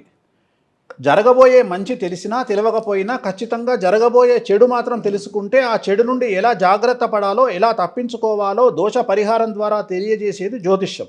ఒక జ్యోతిష్యుడిగా జనాలకు మంచి చెప్పేవారు చాలామంది ఉన్నారు, కానీ ధైర్యంగా సందేహం లేకుండా చెడును చెప్పేవాడిని మాత్రం తెలుగు రాష్ట్రాలలో నేను ఒక్కడినే అని గర్వంగా ధైర్యంగా చెప్పగలను. ముఖ్యంగా నాతో జ్యోతిష్యం చెప్పుకోవాలనుకుంటే మీకు కావలసినది మీకు జరగబోయే చెడును తెలుసుకోవాలని ఉండటం. వాహన ప్రమాదాలు, ఆరోగ్యపరమైన ఇబ్బందులు, ఆర్థికపరమైన ఇబ్బందులు, న్యాయపరమైన ఇబ్బందులు, ప్రస్తుత దేశ కాలమాన పరిస్థితులలో మీరు ఎదుర్కోబోయేటువంటి సమస్యలు కనుక మీకు తెలిసినట్లయితే వాటిని ఎలా సమర్థవంతంగా ఎదుర్కోవాలి, అలాగే వాటిని ఎలా నివారించుకోవాలి, ముఖ్యంగా మీ జాతకాన్ని చూసి నేను చెప్పేటువంటి దోష పరిహారాలు మీకు జరగబోయే చెడును తగ్గించడానికి ఎక్కువగా ఉపయోగపడతాయి. అలాగే మీ జాతకంలో మీరు పుట్టినటువంటి సమయాన్ని బట్టి మీకు రాజయోగాలు కనుక ఉంటే మీ అభివృద్ధి కోసం నేను చేసేటువంటి పూజలు ఫలిస్తాయి. అన్నిటికంటే ముఖ్యమైన ఇంపార్టెంట్ విషయం ఏమిటంటే నేను ఏ టీవీలో కానీ ఏ పేపర్లో కానీ ఎక్కడా కానీ నా దగ్గరికి రమ్మని చెప్పడం కానీ పబ్లిసిటీ చేసుకోవడం కానీ అడ్వర్టైజ్మెంట్ ఇవ్వడం కానీ నేను ఇప్పటి వరకు చెయ్యలేదు, చెయ్యబోను. ముఖ్యంగా నా దగ్గరికి వచ్చేటువంటి వారు నా గురించి జనాలు చెప్పే మంచి కంటే కొంతమంది చెప్పే చెడును, అలాగే కొన్ని టీవీలలో వచ్చే చెడును విని మీకున్న తెలివిని ఉపయోగించి, జ్ఞానాన్ని ఉపయోగించి నన్ను నమ్మాలని ఉంటే నా దగ్గరికి రండి. భారతదేశంలో ఇలా ఇవ్వగలిగిన మొగాడు ఎవడున్నాడు? అంటే నా చెడునే చూడుర్రా భయ్ అని చెప్పేటోడు ఎవడున్నాడు? అంతే. మీరు చెప్పే మంచి కంటే ఎక్కువ చెడునే ఎక్కువ ట్రోల్ చేసే పరిస్థితుల్లో అంటే నేను అనేది ఇప్పుడు ట్రోలింగ్ ఇవన్నీ నేను పట్టించుకోనండి. అవును, నేను అనే పాయింట్ ఏంటంటే ఇప్పుడు తెలుగు రాష్ట్రాలలో కుటీర పరిశ్రమ అయిపోయింది యూట్యూబ్. ఇప్పుడు నేనేం మాట్లాడను, నేను ఎవరి గురించి నేను మాట్లాడను. నేను ఎందుకు మాట్లాడతా? ఇప్పుడు వ్యక్తిగతమైనటువంటి వైరానికి మాత్రమే నేను ఇంపార్టెన్స్ ఇస్తా, వేరే వైరాలకు నేను ఇంపార్టెన్స్ ఇయ్య. అంటే ఉదాహరణ, ఇప్పుడు ఒక జ్యోతిష్కుడు నాకు ఒక జ్యోతిష్కుడు శత్రువు కాదు, కానీ సమాజంలో ఎట్లుంది, యాచకో యాచక శత్రువట, అంటే బిచ్చగాడికి బిచ్చగాడు శత్రువట. కానీ నేను అట్లా ఫీల్ కాను. ఇప్పుడు ఇక్కడ ఎంతోమంది ఆస్ట్రాలజర్స్ ఉన్నారు, నేను ఎవరిని శత్రువుగా ఫీల్ కాను. అంటే నేను వ్యక్తిగతమైన శత్రువుగా ఫీల్ అవుతా. అంటే నా ఉద్దేశం ఏంటంటే నేను ఒక హిందువునండి, నేను ఒక హిందువు, 100% జెన్యూన్ హిందూనే నేను. అర్థమైందా? నేను కాంగ్రెస్ పార్టీలో ఉండే హిందువుకు ఎంత విలువిస్తానో బీజేపీ పార్టీలో ఉండే హిందువుకు అంతే విలువిస్తా, వైసీపీ పార్టీలో ఉండే హిందువుకు అంతే విలువిస్తా, టీఆర్ఎస్ పార్టీలో ఉండే హిందువుకు అంతే విలువిస్తా, చివరికి ఓల్డ్ సిటీలో ఎంఐఎం పార్టీకి ఓట్లేసే హిందువుకు కూడా అంతే విలువిస్తా. నాకు నా సమాజం అదే నేర్పించింది. నేను అట్లనే పుట్టినా మా నాయన నాకు అదే నేర్పించిండు. హిందువు అంటే ఒకడే ఉంటాడు హిందువు అంటే పార్టీలను బట్టి హిందువులు ఉండరు. అర్థమైందా? ఎంఐఎం పార్టీకి ఓటేసే హిందువు కూడా నా దృష్టిలో హిందువే. నేను అతన్ని నా సోదరులాగానే భావిస్తా. నేను ఎంఐఎం పార్టీకి ఓటేసిండు కాబట్టి నేను శత్రువుగా భావించా, నేను కాంగ్రెస్ పార్టీకి ఓటేసిండు కాబట్టి శత్రువుగా భావించా, నేను బీజేపీ పార్టీకి ఓటేసిండు కాబట్టి శత్రువుగా భావించా. వీళ్ళందరూ నా బంధువులే, నా హిందూ బంధువులే. అది నా పద్ధతి. నేను అట్లా పెరిగిన. సో నేను కులాలకు అతీతంగా పెరిగిన. నా పద్ధతి ఏంటంటే నేను ఏదో కొత్తదనాన్ని తీసుకురావాలనుకున్నా. నేను కులాలకు అతీతంగా పెరిగిన. నేను ఎస్సీ ఎస్టీలకు, నేను బీసీలకు, ఎస్సీ ఎస్టీలకు, అందరితో హ్యాపీగా ఉంటాను. నేను అందరితో, నాకు మీరు శుచిగా శుభ్రంగా వండి పెడితే ఏ కులపోడైనా వాని ఇంట తినడానికి నేను సిద్ధం. సో వేరే పట్టింపులు ఏం లేవు మీకు? నాకు శుచి శుభ్రత కావాలి. నాకు శుచి శుభ్రత. మీరు పద్ధతిగా వండుర్రి, మీ ఇంటికి వచ్చి పచ్చడి వేసుకొని మంచిగా నాకు ఇష్టమైన నీళ్ళావా, తెలంగాణలో మేము నీళ్ళావా అంటాం, నీళ్ళా వేసుకొని తింటా. అంటే నీళ్ళావా అంటే ఆవకాయ పచ్చడి, మామిడికాయ పచ్చడి నేను వేసుకొని తింటా. నాకు కులాల పట్టింపులు లేవు, పార్టీల పట్టింపులు లేవు, నాకు ఏం లేవు. మా నాయన నన్ను అట్లా పెంచిండు. మా నాయన ఏమన్నా అంటే, అరే మనం ఒక పార్టీకి కానీ, ఒక కులానికి కానీ, ఒక మతానికి కానీ మనం అతిథులం రా. మనం వాళ్ళకి సంబంధం లేదు. నా దగ్గరికి ముస్లిమ్స్ వస్తారు జాతకాలకు. మీరు వచ్చి అపాయింట్మెంట్ టైంలో కూర్చుంటే ముస్లిమ్స్ వస్తారు, క్రిస్టియన్స్ వస్తారు, హిందూస్ వస్తారు, సిక్కులు వస్తారు, అన్ని కమ్యూనిటీల నుండి నా దగ్గరకు వస్తారు.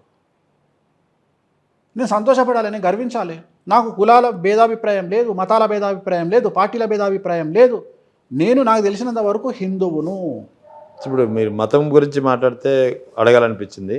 ఈ మధ్యకాలంలో ఎందుకో వేరే మతాలని కించపరచడం, వేరే మతాలని తిట్టడం, దూషించడం, అది ఏ మతం అయినా సరే, అది నేను హిందూ మతం గురించి మాట్లాడలేదు, ఇస్లాం గురించి మాట్లాడలేదు, క్రైస్తవం గురించి మాట్లాడలేదు, ఒకరి మతం గురించి మరొకరు దూషించడాలు ఎక్కువైపోయినాయి. ఎందుకంటారు? Identity crisis. ఇప్పుడు వేరే మతాన్ని విమర్శించడం అనేది మనకు రాజ్యాంగం హక్కు ఇవ్వలేదు. నాకు తెలిసినంత వరకు అయితే నేను చెప్తున్నా సార్, నాకు మీ అంత నాలెడ్జ్ లేదు, నాకు చెప్తున్నా. ఇప్పుడు నాకైతే ఇయ్యలే. ఒక భారతదేశపు పౌరుడిగా నాకైతే వేరే మతాలను విమర్శించే హక్కు నాకు ఇయ్యలే. ఆఫ్ కోర్స్ ఒకవేళ మా నాయన సీఎం, మా అన్న సీఎం అయినా నాకు ఇయ్యలే. అండర్లైన్. అర్థమైందా? ఒకవేళ నా రాష్ట్రంలో మా నాయననో, మా అన్ననో, మా బావనో సీఎంగా ఉన్నా నాకు ఇయ్యలే అని చెప్తున్నా. మీరేం రియాక్ట్ అవుతలేరు దీనికి. అర్థమైంది కదా? సో నేను విమర్శించను. నేను చచ్చిపోయే వరకు నేను విమర్శించను. నాకు ముస్లిమ్స్ అయినా క్రిస్టియన్స్ అయినా అందరు సేమే. ఎందుకంటే నేను అనే పాయింట్ ఏంటంటే, నా తల్లి భరతమాత, నా తల్లి ఇంకేదో మాత, అట్లనే నా దేవుడు వెంకటేశ్వర స్వామి. అదర్ మతంలో వాళ్ళ దేవుడు ఇంకొకళ్ళు. హిందూ మతానికి వాళ్ళ మతానికి ఉన్న తేడా ఏంటంటే, ఇతర మతాలకు హిందూ మతానికి ఉన్న తేడా ఏంటంటే, హిందూ మతము కష్టాల నుండి బయటికి తీసుకురావడానికి, కొన్ని కాన్ఫిడెన్స్లు పెంచడానికి ప్రత్యేకమైనటువంటి వెసులుబాట్లను హిందూ మతం కల్పించింది. మనం కష్టాలలో ఉన్నప్పుడు చాలా ఈజీగా బయటికి రావచ్చు. ఆ యాక్సెస్ మీకు వేరే మతాలలో ఉండదు. ఎందుకంటే ఇప్పుడు ఉదాహరణ ముస్లిమ్స్ని తీసుకుంటే అల్లా అంతవరకే పరిమితం, క్రిస్టియన్స్ తీసుకుంటే యేసుక్రీస్తు, ఆ రెండే పరిమితం. కానీ హిందూ మతానికి వచ్చేటప్పటికి మీకు రాముడు, కృష్ణుడు, వివిధ రకాల అడ్మినిస్ట్రేషన్ ఉంటుంది. జిఓడి గాడ్ అంటే జనరేటరు, ఓ అంటే ఆపరేటరు, డి అంటే డిస్ట్రాయరు అన్నట్టు. బ్రహ్మ విష్ణు మహేశ్వర్లు ఎట్లుంటారో, వెంకటేశ్వర స్వామి అర్చామూర్తి ఎట్లుంటాడో, సో రకరకాలుగా ఉంటారు. సో నాకున్న ఫ్రీడము, రాజ్యాంగం నాకు ఇచ్చిన హక్కును బట్టి నేను నా మతం ఎంత గొప్పదో చెప్పు, నువ్వు ఎంత ఎక్స్ట్రీమ్ పోయి చెప్పుకో చెప్పు, నువ్వు ఎంత తోపో చెప్పుకో. అవును. కానీ వేరే వారిని తిట్టే హక్కు నీకు లేదు, వేరే మతాన్ని తిట్టే హక్కు నాకు లేదు. సారీ, నీకు లేదు కదా, నాకు లేదు. ఎందుకంటే అది నీ ఇష్టం. నాకు లేదు, నేను తిట్టా. వేరే మతాన్ని నేను తిట్టా. ఎందుకంటే నా దేవుడు నాకెంత ముఖ్యమో వాళ్ళ దేవుడు వాళ్ళకంతే ముఖ్యం కదా. సో లొసుగులు మాట్లాడుకున్నప్పుడు ఎగ్జాంపుల్ మన ఇద్దరం కూర్చొని మాట్లాడుకున్నప్పుడు మీ తప్పులు నేను తీసినప్పుడు నా తప్పులు మీరు తీస్తే పోతూనే ఉంటే ఎక్స్టెండ్ అవుతుంటుంది. సో నాకు సంబంధించినంత వరకు మన మతాన్ని మనం ప్రచారం చేసుకుందాం, పక్క వాళ్ళతో మనకు సంబంధం లేదు. నా లిమిట్లో నేను ఉంటా. చివరికి మా అన్ననో మా బావనో సీఎం అయినా సరే నా లిమిట్లో నేను ఉంటా. అప్పుడు కూడా నేను విమర్శ చేయ ఏ మతాన్ని విమర్శించాను, నా లిమిట్లో నేను ఉంటా. అంతే కదా, రైట్. వెంకటేశ్వర స్వామి దగ్గరికి పోయినావు, వెంకటేశ్వర స్వామి పూరి జగన్నాథ్ చెప్పిండు బిజినెస్ మ్యాన్ సినిమాలో ఏమంటాడు, కృష్ణుని మొక్కుతుంది హీరోయిన్ వచ్చి, నీకేం కావాలనో అడిగినావు కానీ ఒకరడన్న దేవునికి స్వామి నువ్వు మంచిగా ఉండని అడిగినావా? ఇప్పటికీ నేను నా భార్య నా బిడ్డ ముగ్గురం వెంకటేశ్వర స్వామి దగ్గరికి పోతే స్వామి మంచిగా ఉండు, టైంకు రెస్ట్ తీసుకో, మంచిగా ఉండు అని మొక్కుతాం. ఈ రోజు వరకు మేము దేవుని దగ్గరికి పోయి మాకు ఇది కావాలని కోరుకోలే. ఎందుకంటే పుట్టించిందే నువ్వయా, నీకు తెలియకపోతే ఎట్లా? అవును, నాకేం కావాలో నీకు తెలుసు కదా. నువ్వు నన్ను పుట్టించినావు, నేను నీకు బినామీ. వెంకటేశ్వర స్వామికి మనం అందరం వెంకటేశ్వర స్వామి బినామీలమండి. ఒక ఆయన 1000 కోట్లు అనుభవిస్తే, ఒక ఆయన 10 కోట్లు అనుభవిస్తే, ఒక ఆయన 50 లక్షలు అనుభవిస్తే, ఒక ఆయన 10,000 అనుభవిస్తే, మనం అందరము కలియుగంలో వెంకటేశ్వర స్వామి వారి బినామీలము. సో ఆయన బినామీగా నేను అక్కడికి పోయినప్పుడు ఆయన నాకు ఏమి ఇచ్చిండో ఆయన తెలియదా? సో నేను ఆయన అడుక్కోను. కానీ అడుక్కోకుండా ఆయన దగ్గరికి పోనీకి ఒక లాజిక్ అయితే ఉంది కదా, నన్ను చూసుకుంటాడని. నేను ఇక్కడ నుండి హైదరాబాద్లో ఫ్లైట్ టికెట్ వేసుకొని తిరుపతికి పోయి తిరుపతిలో స్వామికి దండం పెడుతున్నా అంటే నన్ను నువ్వు చూసుకోనే కదా. అంటే నేను ఆయన ముందర కనిపించి నన్ను గుర్తించు అని చెప్పడమే కదా. ఇది ఒక రకంగా క్విట్ ప్రోకోనే కదా. నువ్వు కళ్యాణం చేపిస్తున్నావు, క్విట్ ప్రోకోనే కదా. శివరాత్రికి ఒక్క పొద్దు ఉంటున్నావు, ఎందుకుంటున్నావు? శివరాత్రికి ఒక్క పొద్దు ఎందుకుంటున్నావు అంటే శివుడి దృష్టిలో నువ్వు పడాలనే కదా. అట్లనే శ్రీరామనారాయణ కళ్యాణం చేయిస్తున్నావు అంటే రాముడి దృష్టిలో నువ్వు పడాలనే కదా. అంటే నువ్వు there is a quid pro quo. అట్లనే ఉగ్రదేవతల దగ్గర నువ్వు ఏం బలిస్తావు అనేది క్వశ్చన్. నువ్వు దునపోత బలిస్తున్నావా, మేక బలిస్తున్నావా, చేప బలిస్తున్నావా, పావురం బలిస్తున్నావా అనేది నీ దగ్గర ఉన్న డబ్బులను బట్టి, నీ కోరికను బట్టి ఉంటుంది పూజ. రైట్. ఇప్పుడు 50 లక్షల డీలింగ్ ఉంది, 50 లక్షల కేసు నడుస్తుంది అనుకుందాం సపోజ్ ఒక వ్యక్తిది. వాడు పోయి మేక బలిచ్చి వస్తాడు. అదే 5 కోట్ల లిటిగేషన్ ల్యాండ్ ఉందనుకోండి, వాడు దున్నపోతు బలిస్తాడు. అదే 5,000 కోట్ల ప్రాబ్లం, ఎగ్జాంపుల్ అంబానీ లాంటి ఫ్యామిలీ ఉందనుకోండి, మన ఏం చేసారు 101 మేకలు ఇచ్చిపోయారు కామాఖ్యాల. నేనేమన్నా అంటే దిస్ ఇస్ ఎ ప్రోటోకాల్, ఇది ఫాలో కావాలి. చెయ్యకు, నేను చెయ్యను అంటే చెయ్యకు, నీకు రిజల్ట్ కూడా రాదు. ఇప్పుడు కోట శ్రీనివాసరావు కోడిని ఏలాడగట్టి చికెన్ తినట్టే ఉంటుంది. ఇప్పుడు మీ ఇంట్లో నా పక్కోడు మటన్ తింటుండ అండి, నేను మీల్ మేకర్ తిని చూసినా అన్నాను అనుకోండి, ఏమవుతుంది? మీల్ మేకరే ఇది, అది మటన్ ముక్క, ఇది మీల్ మేకరు. దానికి దీనికి జమీన్ ఆస్మాన్ ఫరక్ ఉంటుంది, రిజల్ట్ రాదని చెప్తున్నా. రెండోది ఏంటంటే ఇప్పుడు ఎవరు పడితే వాళ్ళు స్వామీజీలు అయిపోయారు. ఏంది నేను అనేది తంత్ర మార్గంలో దశమహావిద్యల స్వామీజీలు అయిపోయారు. నువ్వు స్వామీజీ కావాలి, దశమహావిద్యలను ఉపాసన చేయాలి, ఔపోసన పట్టాలి, వాటిని నువ్వు ఆచరించాలి అంటే నువ్వు ఫస్ట్ నీకు లిక్కరు మటన్ లేకపోతే అసలు నువ్వు ఎలిజిబులే కాదు, పూజ కానంటే నువ్వు ఎలిజిబులే కాదు. నువ్వు ఎలిజిబులే కాదు. నువ్వు దొంగతనంగా మందు తీసుకున్నటోనివి, దొంగతనంగా నాన్ వెజ్ మటన్ మందు తీసుకున్నటోనివి అయితే నువ్వు వేస్ట్. నేనేమంటున్నా, మీరు ఫస్ట్ ఎవరైనా అమ్మవార్లను ఉగ్రదేవతలను ఆవాహన చేసుకోవాలన్నా, సిద్ధి చేసుకోవాలన్నా ఫస్ట్ కామాఖ్య పోయి వామాచారములో పూజ అని పంతులను అడగండి, పాండాన్ని అడగండి. అడిగితే ఆయన వామాచారంలో ఒక పూజ చేస్తాడు. మీకు వామాచారంలో ఒక పూజ చేస్తాడు. ఏం పూజ అంటే మీరు అడిగే పూజనే చేస్తాడు. కామాఖ్యాల ఏ దేవతకైనా, దశమహావిద్యలలో ఏ దేవతకైనా మీకు ఏమంటారు, బగాలముఖి కానీ, తార కానీ, చిన్నమస్త కానీ, ధూమావతి కానీ, భైరవి కానీ, రాజశ్యామల కానీ, భువనేశ్వరి కానీ, త్రిపుర భైరవి కానీ, చిన్నమస్త కానీ, కాళీ కానీ, మీరు ఏ అమ్మవారిని పూజిస్తారో ఆ అమ్మవారి దగ్గర మీరు మేక బలిచ్చి, అయ్యా మాకు కరెక్ట్ పూజ, ప్రాసెస్ పూజ, ప్రోటోకాల్ పూజ చేయమని చెప్పండి. చెప్తే పంతులు ఏం చేస్తాడు అంటే మేక బలిచ్చిన తర్వాత మేక ఆ తలకాయతోని పూజ అయిపోయిన తర్వాత సీదా హోమం దగ్గరికి తీసుకొచ్చి పంతులు ఫుల్ బాటిల్ ముందర పెట్టుకొని ఒక చిన్న వెండి గిన్నె పెట్టుకొని మంచిగా డైరెక్ట్ ఇట్లా పోసుకుంటూ హోమం చేసుకుంటూ మాకు ముద్రలు అంటే చాలామందికి తెలియదు. ముద్రలు అంటే ఇవి కాదు. ముద్రలు అంటే సాధకాలు అంటే స్టఫ్. సో ఆయన మంచిగా హల్దీరామ్స్ ప్యాకెట్ తెచ్చుకుంటాడు, ముందర పోసుకుంటాడు, ఈ చేతోని మందు తాగుకుంటూ ఇదే ఎంగిల్ చేతోని హోమంలో వస్తువులు వేస్తుంటాడు. అంతే. ఇది ఒరిజినల్ ఆచారం. ఓకే, ఇది సక్సెస్. ఇది చేస్తే మనకు సక్సెస్ వస్తుంది. అర్థమైంది. ఇది కదా మీరు చేయాల్సింది. ఇప్పుడు ప్రాసెస్ లేకుండా మీరు ఏ పూజలు పడితే ఆ పూజలు చేసుకుంటే, నేను పోయి ఆడికి పోయి నేను ఒక అమ్మాయి అంటది, నేను అహింస అండి, మేము అహింస, మేము బలులు ఇయ్యమండి అంటే, నువ్వు బలులు ఆడి ఇయ్యవే, ఈడొచ్చి నువ్వు నలుగురిని ప్రేమతో మోసం చేస్తే అంతకంటే ఎక్కువ దరిద్రం, వాడు సూసైడ్ చేసుకుని చచ్చిపోయిందంటే ఈడ ఒక ప్రాణమే పోయినట్టు కదా. నేను అనేది ఏంటంటే, నువ్వు ప్రోటోకాల్ నువ్వు ఏమి ఇస్తావు, నీకు చూడబుద్ధి కాలే కన్ను తిప్పుకో, నీకు చూడబుద్ధి కాలే రివర్స్ తిరిగి వెనుకకు తిరిగి దండం పెట్టుకో, నువ్వు నీ టైంలో నీ ముందర బలిస్తుంటే నీకు చేతగాలే తలకాయ తిప్పుకో. సరే, ఆస్ట్రాలజీని నమ్మేవాళ్ళు కానీ నమ్మని వాళ్ళు కానీ అందరికీ ఒకటి కామన్గా ఉంటుంది, డబ్బులు సంపాదించాలని చెప్పి. సో ఆస్ట్రాలజీ పరంగా దీనికైనా రెమెడీ ఉందా, డబ్బులు సంపాదించాలని ఎలాగనేది? డబ్బులు సంపాదించాలి అంటే ఫస్ట్ ఉండాల్సింది కష్టం చేయడం కాదు, కసి. రెండోది, డబ్బు సంపాదించాలి అంటే ఫిజికల్గా డబ్బు సంపాదించలేవు, మైండ్తో సంపాదించాలి.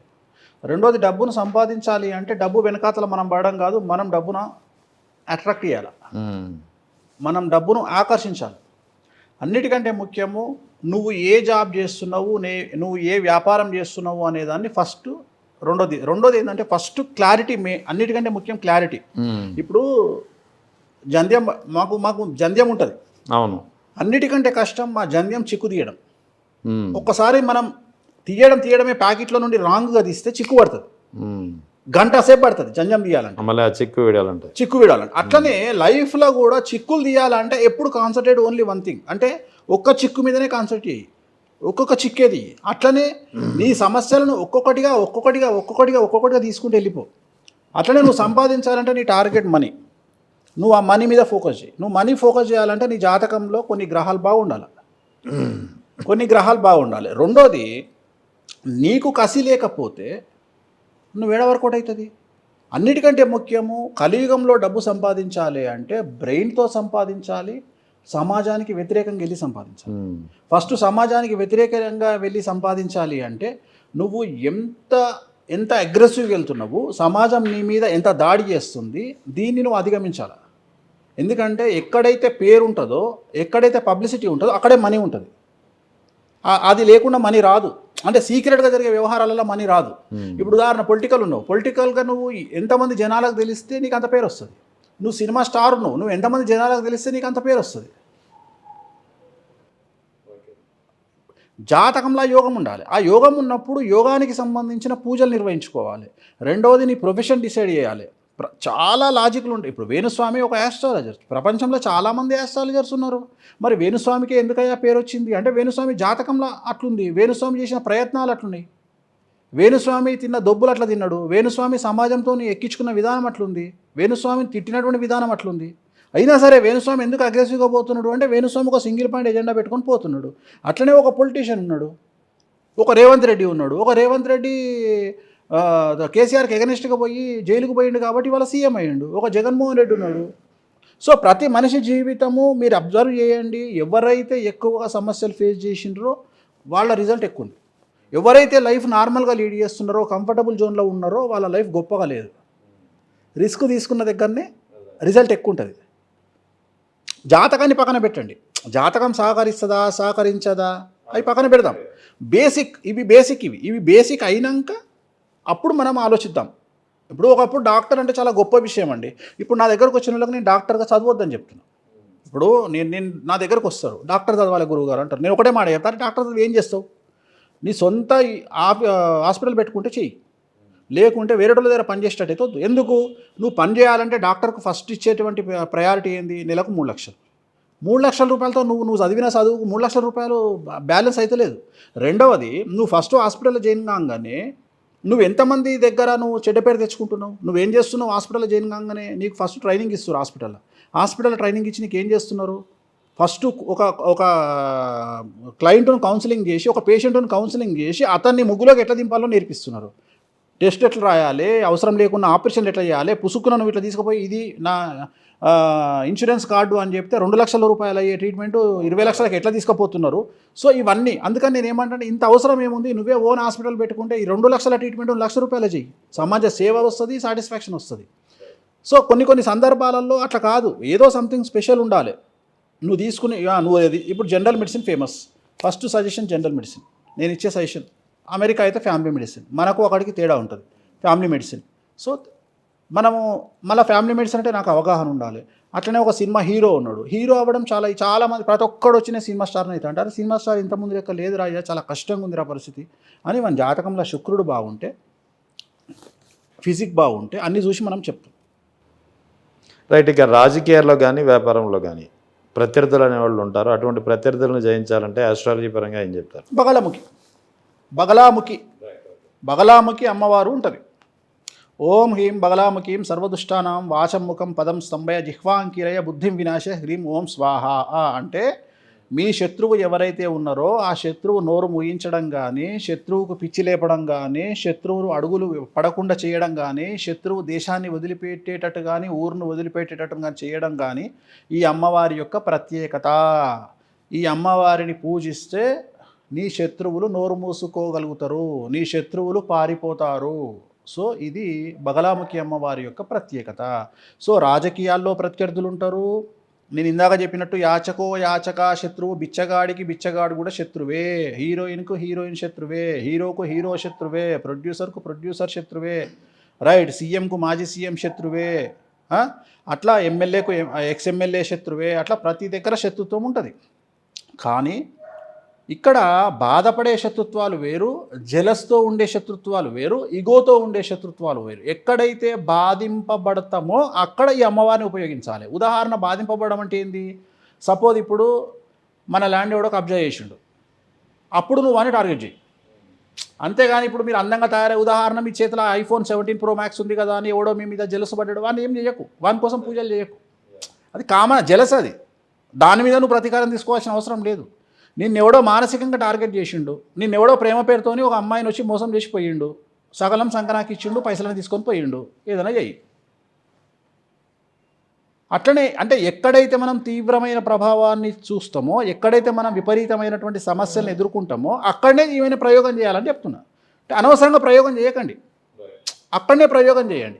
సో బగలాముఖి అమ్మవారిని పూజించడం వల్ల శత్రువుల మీద విజయం జరుగుతుంది, శత్రువుల యొక్క వినాశనం జరుగుతుంది. అట్లనే ఒక్కొక్క అమ్మవారు ఒక్కొక్క, ఉదాహరణ ఇప్పుడు ఒక అమ్మాయి హీరోయిన్ కావాలి, తారా అమ్మవారిని పూజించాలి. లేదు ఎవడు పడితే వాడు సూపర్ స్టార్ కావాలనుకుంటుండు అంటే, సూపర్ స్టార్ కావాలనుకుంటుండు అంటే ఇక్కడ ఎవరైనా అవ్వచ్చు.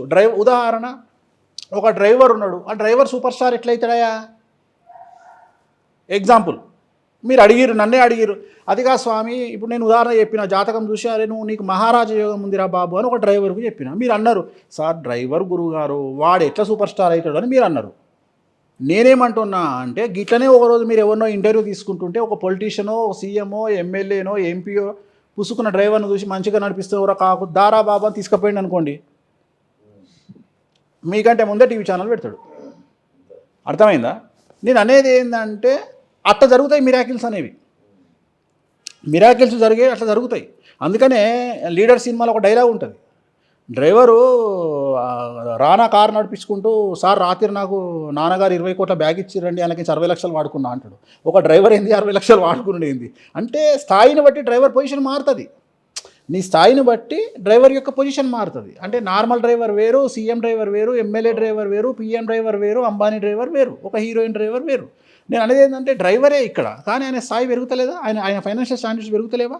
అట్లనే ప్రతిదీ, లాయర్ వేరు, ఒక జిల్లా లాయర్ వేరు, ఒక సుప్రీంకోర్టు అడ్వకేట్ వేరు. అంటే ప్రతిదీ స్థాయిని బట్టి మారుతుంటుంది. ఆ స్థాయిని పెంచుకోవడమే మన యొక్క లక్ష్యం. ఆ స్థాయిని మనం ఎంతగా పెంచుకుంటాం అనేది మన జాతకం మీద ఆధారపడి ఉంటుంది, మన యొక్క వ్యక్తిత్వం మీద ఆధారపడి ఉంటుంది, మన కసి మీద ఆధారపడి ఉంటుంది. సో ఈ అమ్మవార్లు ఏమేమి ఇస్తారు అనే దాన్ని విచక్షణతో వాడండి. ఈ మధ్యకాలంలో అమ్మాయిల్లో మానసికమైనటువంటి ఒత్తిడి ఎక్కువగా, మానసిక సంఘర్షణ కావచ్చు, మానసిక ఒత్తిడికి ఎక్కువగా లోనవుతున్నారు. ఫలితంగా ఆత్మహత్యలు కానీ, అటెంప్ట్ సూసైడ్ కానీ ఎక్కువగా జరుగుతున్నాయి. దీనికి రెమెడీ ఏంటి జ్యోతిషపరంగా అంటే ఏం చెప్తారు? అంటే అన్నిటికంటే ముఖ్యం ఇక్కడ 2 పాయింట్స్ తీసుకోవాలండి. అమ్మాయిల యొక్క మానసికమైనటువంటి ఒత్తిడికి 2 కారణాలు: కుటుంబ నేపథ్యము, జాతకపరమైన విశ్లేషణ. సో ఫస్ట్ మనం జాతకపరమైన విశ్లేషణ తీసుకుంటే, ఎవరి జాతకంలోనైతే చంద్రుడు కానీ, కుజుడు కానీ, గురువు కానీ నీచ స్థానాలలో ఉంటారో, ఉదాహరణ 6వ ఇంట్లో కానీ, 8వ ఇంట్లో కానీ, 12వ ఇంట్లో కానీ ఉంటారో, వాళ్లకు యాంగ్జైటీ డిజార్డర్స్ ఉంటాయి, యాంగ్జైటీ డిజార్డర్ను నెగ్లెక్ట్ చేస్తే అది తీవ్ర రూపం దాల్చి డిప్రెషన్కు దారితీస్తుంది. So at the same time ఇక్కడ అదే జాతకపరమైన విశ్లేషణను కనుక మనము మెడికల్గా అన్వయించుకుంటే అదే పీసీఓడి పీసీఓఎస్కు దారితీస్తుంది. సో దాన్ని హార్మోనల్ ఇన్బ్యాలెన్స్కు దారితీస్తుంది. సో ఈ కుటుంబ నేపథ్యం ఏంది అంటే తల్లి తండ్రి యొక్క కాంబినేషన్ కరెక్ట్గా లేకపోవడము, భార్యాభర్తలు కరెక్ట్గా ఉండి పిల్లలను సరియైన దారిలో పెట్టకపోవడము, ప్లస్ ఒకవేళ కుటుంబ బాధ్యతల వల్ల ఆర్థికపరమైనటువంటి ఇబ్బందులు, ఆర్థికపరమైనటువంటి బాధ్యతలను అమ్మాయిలు మోయాల్సి వచ్చినప్పుడు, అంటే ఉదాహరణ ఇంటికి పెద్ద లేడు, యజమాని లేడు. యజమాని లేకపోతే ఏమవుతుంది అంటే ఆ బాధ్యతలను, కుటుంబ బాధ్యతలు చిన్న వయసులోనే అమ్మాయిల మీద పడడము, ఈ బాధ్యతలను సమాజంలో ఉన్నటువంటి పోటీ ప్రపంచంలో వీళ్ళు బయటికి తీసుకురాలేని సందర్భంలో వీళ్ళ మీద మానసికంగా స్ట్రెస్ పడుతుంది, అంటే ప్రెషర్ పడుతుంది. జనరల్గా ప్రపంచంలో భగవంతుడు తయారు చేసినటువంటి హ్యూమన్ బాడీ స్ట్రక్చర్ ఎట్లుంటుంది అంటే మగవాడికి ఎక్కువగా మానసికమైనటువంటి దృఢత్వాన్ని, ఫిజికల్ దృఢత్వాన్ని దేవుడు క్రియేట్ చేసిండు. ఆడవాళ్ళను సున్నితంగా కొద్దిగా లో లెవెల్లో క్రియేట్ చేసిండు ఒకప్పటి అమ్మాయిలు. ఇప్పుడు ఉన్నటువంటి అమ్మాయిలు మగవాళ్ళ కంటే చాలా స్ట్రాంగ్గా బిహేవ్ చేస్తున్నారు, కానీ వాళ్ళ బ్యాలెన్స్ చేయలేకపోతున్నారు. అంటే స్ట్రెస్ అనేది తీసుకోబడ్డప్పుడు ఏమవుతుంది అంటే హార్మోనల్ ఇన్బ్యాలెన్స్ వస్తుంది, పీసీఓడి వస్తుంది, ఇతర రకాల ఆరోగ్య సమస్యలు వస్తాయి. అట్లనే తల్లి తండ్రి అన్యోన్యంగా లేనప్పుడు ఏమవుతుంది అంటే వాళ్ళిద్దరు ఇంట్లో గొడవ పడుతున్న సందర్భంలో వీళ్ళు డిస్టర్బ్ అవ్వడము, లేదా వాళ్ళిద్దరు లేనప్పుడు వాళ్ళిద్దరిలో ఒకళ్ళు దూరంగా ఉన్నప్పుడు డిస్టర్బ్ అవ్వడము. సో ఈ రకరకాల ఈక్వేషన్స్ వల్ల వీళ్ళలో ఇది ఫ్యామిలీ హిస్టరీ. రెండవది నేను చెప్పింది యాస్ట్రాలజీ హిస్టరీ ఏంది, బుధుడు, చంద్రుడు, కుజుడు, సో ఈ గురువు, ఈ నలుగురు 6వ ఇంట్లోనో 8వ ఇంట్లోనో లేకుంటే 12వ ఇంట్లోనో లేకుంటే శనితో కలిసి ఉండడమో కేతుతో కలిసి ఉండడమో ఇది ఆస్ట్రాలజికల్ ప్రిడిక్షన్. దీనివల్ల ఏర్పడే ఆరోగ్యపరమైన ఇబ్బందులు PCOD PCOS, hormone imbalance. So వీటి అన్నిటినీ పక్కన పెడితే అతి ముఖ్యమైనటువంటి ప్రస్తుత దేశ కాలమాన పరిస్థితులను బేస్ చేసుకొని తీసుకోవాల్సిన అతి ముఖ్యమైన విషయం ఏమిటంటే మెడికల్గా ఫస్ట్ ఏ అమ్మాయి చికాకు పడ్డా, ఏ అమ్మాయి మానసికంగా డిప్రెషన్లోనైనా, ఏ అమ్మాయి ఇంట్లో గొడవ పెట్టినా, ఏ అమ్మాయి పెద్దల మీదకి తిరగబడ్డా, ఏ అమ్మాయి తిరిగి ఆన్సర్ చెప్పినా మీరు చేయాల్సింది ఏంటి అంటే B12, D3, ఐరన్ ఈ 3 టెస్టులు చేయించాలి. మీరు జ్యోతిష్యంతో పాటు మెడికల్ టెస్టులు కూడా ఇది లేకపోతే మీరు ఏదంటే అది నేను చెప్తున్నాను కదా, iron test, B12, D3 test చేయించండి, ఖచ్చితంగా తక్కువ ఉంటాయి. ఇవి ఎందుకు తక్కువ ఉంటాయి అంటే ఇప్పుడు నేను చెప్పినటువంటి గ్రహాల యొక్క కారణము ఈ విటమిన్స్. ఎక్కడైతే ఈ గ్రహాలు నెగిటివ్లో ఉంటాయో ఈ విటమిన్స్ తక్కువ ఉంటాయి. మీకు అర్థమైంది. సో ఈ విటమిన్స్ తక్కువ ఉన్నప్పుడు ఇలాంటి బిహేవింగ్ చేసే అవకాశం ఉంటుంది.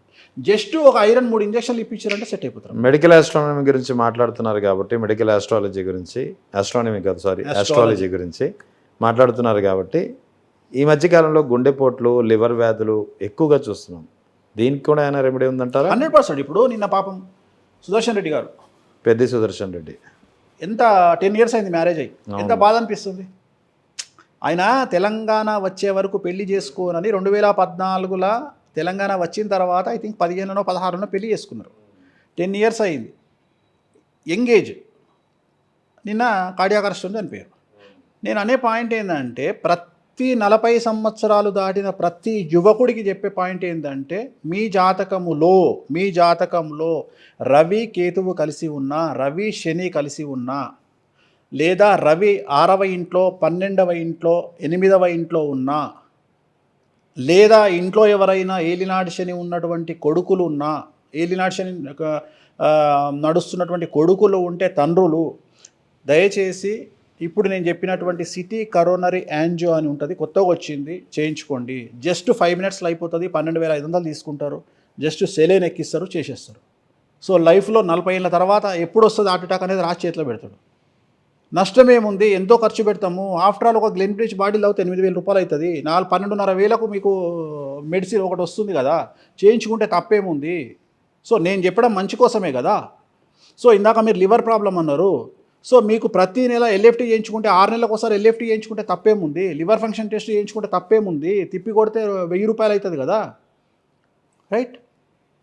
ఇప్పుడు అట్లనే ఇప్పుడు శుక్రుడు నీచంలో ఉన్నాడు. శుక్రుడు నీచంలో ఉన్నప్పుడు ఖచ్చితంగా ప్రోస్టేట్ క్యాన్సర్ వస్తుంది. పిఎస్ఏ అనే టెస్ట్ ఉంటుంది, చేయించుకోండి. నేను స్టార్ట్ చేసిన, నా జాతకంలో కూడా ప్రోస్టేట్ క్యాన్సర్ వచ్చే అవకాశం ఉంది. నేను కూడా లాస్ట్ మంత్ నుండి స్టార్ట్ చేసిన, పిఎస్ఏ టెస్ట్ ఉంటుంది, చేయించుకోండి, తప్పేముంది. సో ఇవన్నీ చేయడం వల్ల, ఇవన్నీ నేను ముందు జాగ్రత్త చర్యగా రాబోయేటువంటి సమస్యల నుండి బయటపడమని చెప్తున్నా కదా. ఒకసారి కుర్చీలో కూర్చొని మనం లేకుంటే మనం ఉంటే మన కుటుంబ వ్యవస్థ పరిస్థితి ఏంది అనేది ఒకసారి ఆలోచన చేయండి. ఎవ్వరు లేనప్పుడు చాలా ప్రశాంతంగా మీరు మీ కుర్చీలో కూర్చొని ఆలోచన చేయండి. మీరు లేరు, ఒకసారి ఆలోచన చేసుకోండి. మీరు చనిపోయారు, దహనం అయ్యింది, దినాలు అయినాయి, 14 రోజులకి ఏమైంది, 15 తర్వాత మీ ఫ్యామిలీ ఎట్లుంటుందని ఆలోచన చేయండి ఫైనాన్షియల్గా. అర్థమైందా మీకు? ఇప్పుడు ఒక ఇంటి యజమాని చనిపోయిండు, బిడ్డ కొడుకు పరిస్థితి ఏంది, భార్య పరిస్థితి ఏంది, తల్లిదండ్రుల పరిస్థితి ఏంది, ఒక్కసారి మీరు మీ కుర్చీలో కూర్చొని ఆలోచన చేయండి. మీరు ఉన్నప్పుడు ఏంది పరిస్థితి, మీరు లేనప్పుడు ఏంది పరిస్థితి. మీ దుకాణం మీరు బంద్ చేసుకొని పోతారు. కానీ నేననేది ఏంటంటే అది నిజంగానే కరెక్ట్ టైంలో జరిగితే నష్టం లేదు. కానీ ఈ కార్డియాక్ అరెస్ట్ల వల్లనో, అంటే ఇప్పుడు ఉదాహరణ కారు యాక్సిడెంట్లో చనిపోయింది అనుకోండి, అది 100% వాన్ తప్పే అంట. అది వాన్ తప్పే. నువ్వు అన్నీ చేసుకున్నా కూడా దానికి ఏం లేదు. ఇప్పుడు నువ్వు 2D ఎకో చేయించుకున్నావు, డాప్లర్ చేయించుకున్నావు, నువ్వు ఇప్పుడు నేను చెప్పిన సిటీ కరోనరీ యాంజియో చేయించుకున్నావు, అయినా కానీ నీకు హార్ట్ అటాక్ వచ్చింది అనుకో, ఓకే. కానీ నువ్వు ఏం చేయించుకోకుండానే నేను రోజుకు 6 కిలోమీటర్లు నడుస్తా, నాకు తెలిసిన ఒక ఆయన ఉన్నాడు, రోజు 8 కిలోమీటర్లు నడుస్తాడు. నేను జాతకం చూసి అడగోలు షుగర్ ఉంది నీకు చేయించుకోపో అని చెప్పిన. షుగర్ ఉన్నది ఆయనకు, కానీ 3 ఏళ్ల నుండి నడిచి నడిచి నడిచి ఏమంటాడంటే నేను 8 కిలోమీటర్లు నడుస్తున్నా, నాకు బాడీ ఫిట్ ఉంది అంటాడు. 2 కళ్ళు 70% పోయినాయి షుగర్ వల్ల, ఇప్పుడు 30% కనిపిస్తాయి. షుగర్ టెస్ట్ చేస్తే తినకముందే 600 వచ్చింది. అంటే ఆయన ఏమనుకున్నాడు, డాక్టర్ చెప్పిండు, ఎవరో చెప్పారు నడువురా పోయి నీకు ఏం కాదంటే నడుచుడు మొదలు పెట్టిండు 8 కిలోమీటర్లు రోజు. కానీ రిజల్ట్ లేదు. ఎందుకంటే నడవడం అనేది ఎక్సర్సైజ్ అని చెప్పినాడు మూర్ఖుడు. నడవడం ఎక్సర్సైజ్ కాదు. ఎందుకంటే పూర్వకాలంలో సైకిళ్ళు లేవు, బస్సులు లేవు, ఏం లేవు, నడకనే మనకు ఒక ఊరు నుండి ఇంకో నడవడము అనేటువంటిది మన డైలీ ఒక పని. అది దట్ ఈస్ నాట్ వ్యాయామం. అది వ్యాయామం అని చెప్పినోని మూర్ఖుడు అనాల. రన్నింగ్ అనేది వ్యాయామం, స్విమ్మింగ్ అనేది వ్యాయామం. సో నడిచి కూడా నేను ఫిట్ ఉన్నా అనుకుంటాడు. ఒకడేమో రోజు కార్డియా చేసో లేకపోతే లిఫ్ట్ చేసో వెయిట్ లిఫ్ట్ చేసో నా హార్ట్ సూపర్ ఉంది అనుకుంటాడు. నువ్వు చేసే హార్ట్కు నువ్వు చేసే ఎక్సర్సైజ్కు నీకు సంబంధమే లేదు. నీ జాతకంలో ఇప్పుడు ఉదాహరణ నిన్న కర్ణాటకలో 7,000 మంది విద్యార్థులకు ఎయిడ్స్ వచ్చింది, తెలుసు కదా. ఎట్లొచ్చింది, అది ఎట్లన్నారా అని నాకు అనవసరం. నేను ఒకటే చెప్తున్నా, మీరు జాతకంలో చెక్ చేసుకోండి. రవి, కుజ, కేతు కలిసి ఉంటేనే ఎయిడ్స్ వస్తుంది. హెచ్ఐవి కూడా ఇక్కడ ఇది ఉందా? ఇది శాస్త్రం కదండి, పరిష్కారం కాదు. పరిష్కారం చెప్తాను నేను. రోగం ఎట్లా వచ్చింది చెప్తున్నా. నువ్వు పరిష్కారం కావాలంటే సేఫ్టీ వాడుకో. నేను పరిష్కారం గురించి మాట్లాడతలేను. నేను ఏం చెప్తున్నా, అది నా పని కాదు, అది గవర్నమెంట్ పని. నా పని ఏంది, నీకు రోగం వస్తుందని చెప్తున్నా. నీకు హార్ట్ అటాక్ వస్తుందా, లివర్ క్యాన్సర్ వస్తుందా, ప్రోస్టేట్ క్యాన్సర్ వస్తుందా, బ్రెస్ట్ క్యాన్సర్ వస్తుందా, సర్వైకల్ క్యాన్సర్ వస్తుందా, లేకపోతే థైరాయిడ్ క్యాన్సర్ వస్తుందా, లేకపోతే లిప్ క్యాన్సర్ వస్తుందా, టంగ్ క్యాన్సర్ వస్తుందా, మౌత్ క్యాన్సర్ వస్తుందా చెప్పడం నా బాధ్యత. అర్థమైందా మీకు?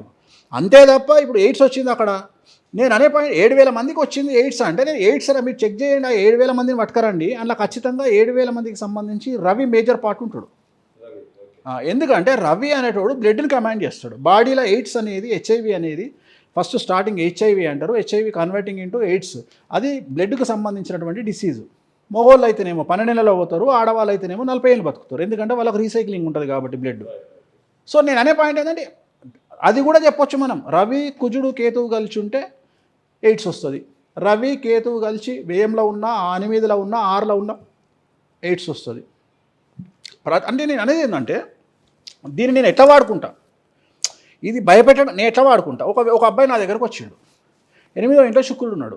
ఫస్ట్ అడిగే ప్రశ్న ఏంటంటే అరే నీకు గ్యాంబ్లింగ్ అలవాటు ఉందని అడుగుతా. ఉంది స్వామి. మీ నోరు మూసుకొని ఇంట్లో కూర్చో, ఇంకోసారి గ్యాంబ్లింగ్ ఆడకు, బెట్టింగ్ జోలికి పోకు, నీకు ₹1 రాదు బెట్టింగ్లో, ఇంట్లోనే కూర్చో అని చెప్తా. అట్లనే తిరిగిపోతున్నాడు అని, అరే బాబు జాగ్రత్త జాగ్రత్త, నీ వల్ల నీ కుటుంబం నష్టపోతుంది, నీకు హెచ్ఐవి వస్తే నువ్వు సమాజంలో చాలా ఎదుర్కొంటావు, నీ కుటుంబం చాలా ఎదుర్కొంటుంది, కాబట్టి జాగ్రత్తగా ఉండు, ఇంకొకసారి తప్పు చేయకు, నీ దుకాణం బంద్ చేయి. ప్రతిదీ మనము ఎదుటి వ్యక్తిని ఒక సోర్స్ ఉంటుంది మనకు, మనం చెప్తే వింటారు, మీరు చెప్తే వినరు. ఇప్పుడు తల్లిదండ్రి కూసబెట్టి ఒక అబ్బాయికి ఆన్సర్ చేసి కొడుకా నువ్వు ఈ పని చేయకూడక అంటే మా అమ్మ నాయన చెప్తున్నాను. నా దగ్గరకు వచ్చి నాకు ఆథరైజేషన్ ఉంది, నాకు అథరిటీ ఉంది, నేను చెప్తే భయపడతాడు. వేణుస్వామి అంటే ఒక ఆస్ట్రాలజర్, నాలెడ్జ్ ఉంది, ఈయన చెప్తే నేను వినాలే అని చెప్పి వింటాడు. అందుకని నేను చెప్తున్నా, నన్ను విమర్శించే వాళ్ళ గురించి వదిలిపెట్టండి, వాడు చెప్పినా అది వేస్ట్, అదే వాళ్ళ గురించి నేను మాట్లాడా, బట్ నన్ను నమ్మే వాళ్ళ కోసం చెప్తున్నా. బట్ ఇక ఈ మధ్యకాలంలో జరిగినటువంటి పరిణామాలు, ముఖ్యంగా మీది ఒక ప్రెడిక్షన్ 100కి 100 పాళ్ళు కరెక్ట్ అయింది జస్ట్ ఒక వారం రోజుల క్రితం. Cockroach Janata party NEET Dharmendra నిరసనల ప్రధాన్. ప్రదర్శన, ధర్మేంద్ర ప్రధాన్ రాజీనామా 24 hours before I think you have Yeah, yeah. Predicted. So మీ ప్రెడిక్షన్ నిజమైంది. ఏమనిపించింది, ఎలా అనిపించింది, అసలు ఏంటి? అంటే ఏమనిపించదు. అన్నమయ్య సినిమాలో అన్నమయ్య ఏమంటాడు, వెంకటేశ్వరంతో మాట్లాడుతూ ఒక మాట అంటాడు, నీ నిచ్చెనలతోని పైకెక్కించుడు, పాములతో మింగిచ్చి గుంజుడు, ఇవన్నీ అలవాటే అన్నట్టు మనకు కూడా అలవాటే. ఇప్పుడు జనరల్గా బేసిక్ ఎట్లుంటుందంటే, ఇప్పుడు మీరు చెప్పిర్రు సక్సెస్ అయింది అని, సో సక్సెస్ అయిందని ఎవరు వేయలేరు కదా. ఇప్పుడు నేను చెప్పిన ప్రిడిక్షన్ కరెక్ట్ అయింది, ధర్మేంద్ర ప్రధాన్ రాజీనామా చేసిండు అని నాకు తెలిసి ఒక 5 ఛానల్ ఏం చేసినట్టున్నాయి. సో నేను అనే పాయింట్ ఏంటంటే, పొగడకపోవడము ఇవన్నీ నేను పట్టించుకోను. ఎవరైతే నన్ను నమ్మే వాళ్ళు ఉంటారో వాళ్ళు ఆటోమేటిక్గా ఫాలో అయ్యి దాన్ని వాళ్ళు ఓన్ చేసుకొని వేరే రకంగా డీల్ చేస్తారు. బట్ ఇక్కడ నేను అదే చెప్తా. My question is how can you predicted? Yeah, okay, super. So Dharmendra Pradhan జాతకంలో అర్ధాష్టమ శని నడుస్తుంది. ఆయనది మూలా నక్షత్రం 2వ పాదము. ఆయన జాతకం తెలుసు కాబట్టి ఆయన జాతకంలో ఖచ్చితంగా ఆయనకు అర్ధాష్టమ శని ఉంది కాబట్టి రిజైన్ చేసే అవకాశం ఉంది. సో ఈయన ఒక్కడే కాదు, 2027 ఎండింగ్ లోపు చాలా పెద్ద వ్యక్తులు రిజైన్ చేసే అవకాశం ఉంది భారతదేశానికి సంబంధించి.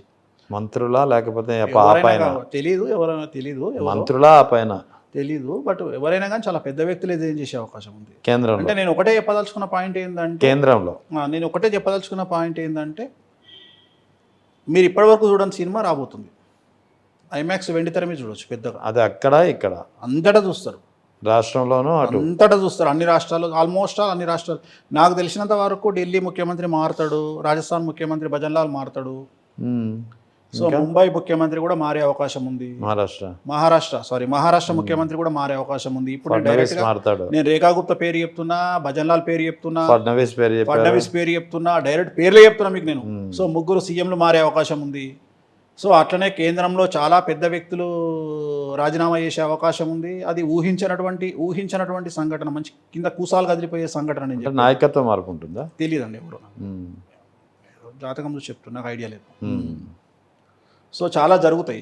కాక్రోచ్ జనతా పార్టీ పరిస్థితి ఏంటంటారు? కాక్రోచ్ జనతా పార్టీ అనేది ఖచ్చితంగా చాలా సంచలనాత్మకమైనటువంటి రూపుకి వెళ్తుంది.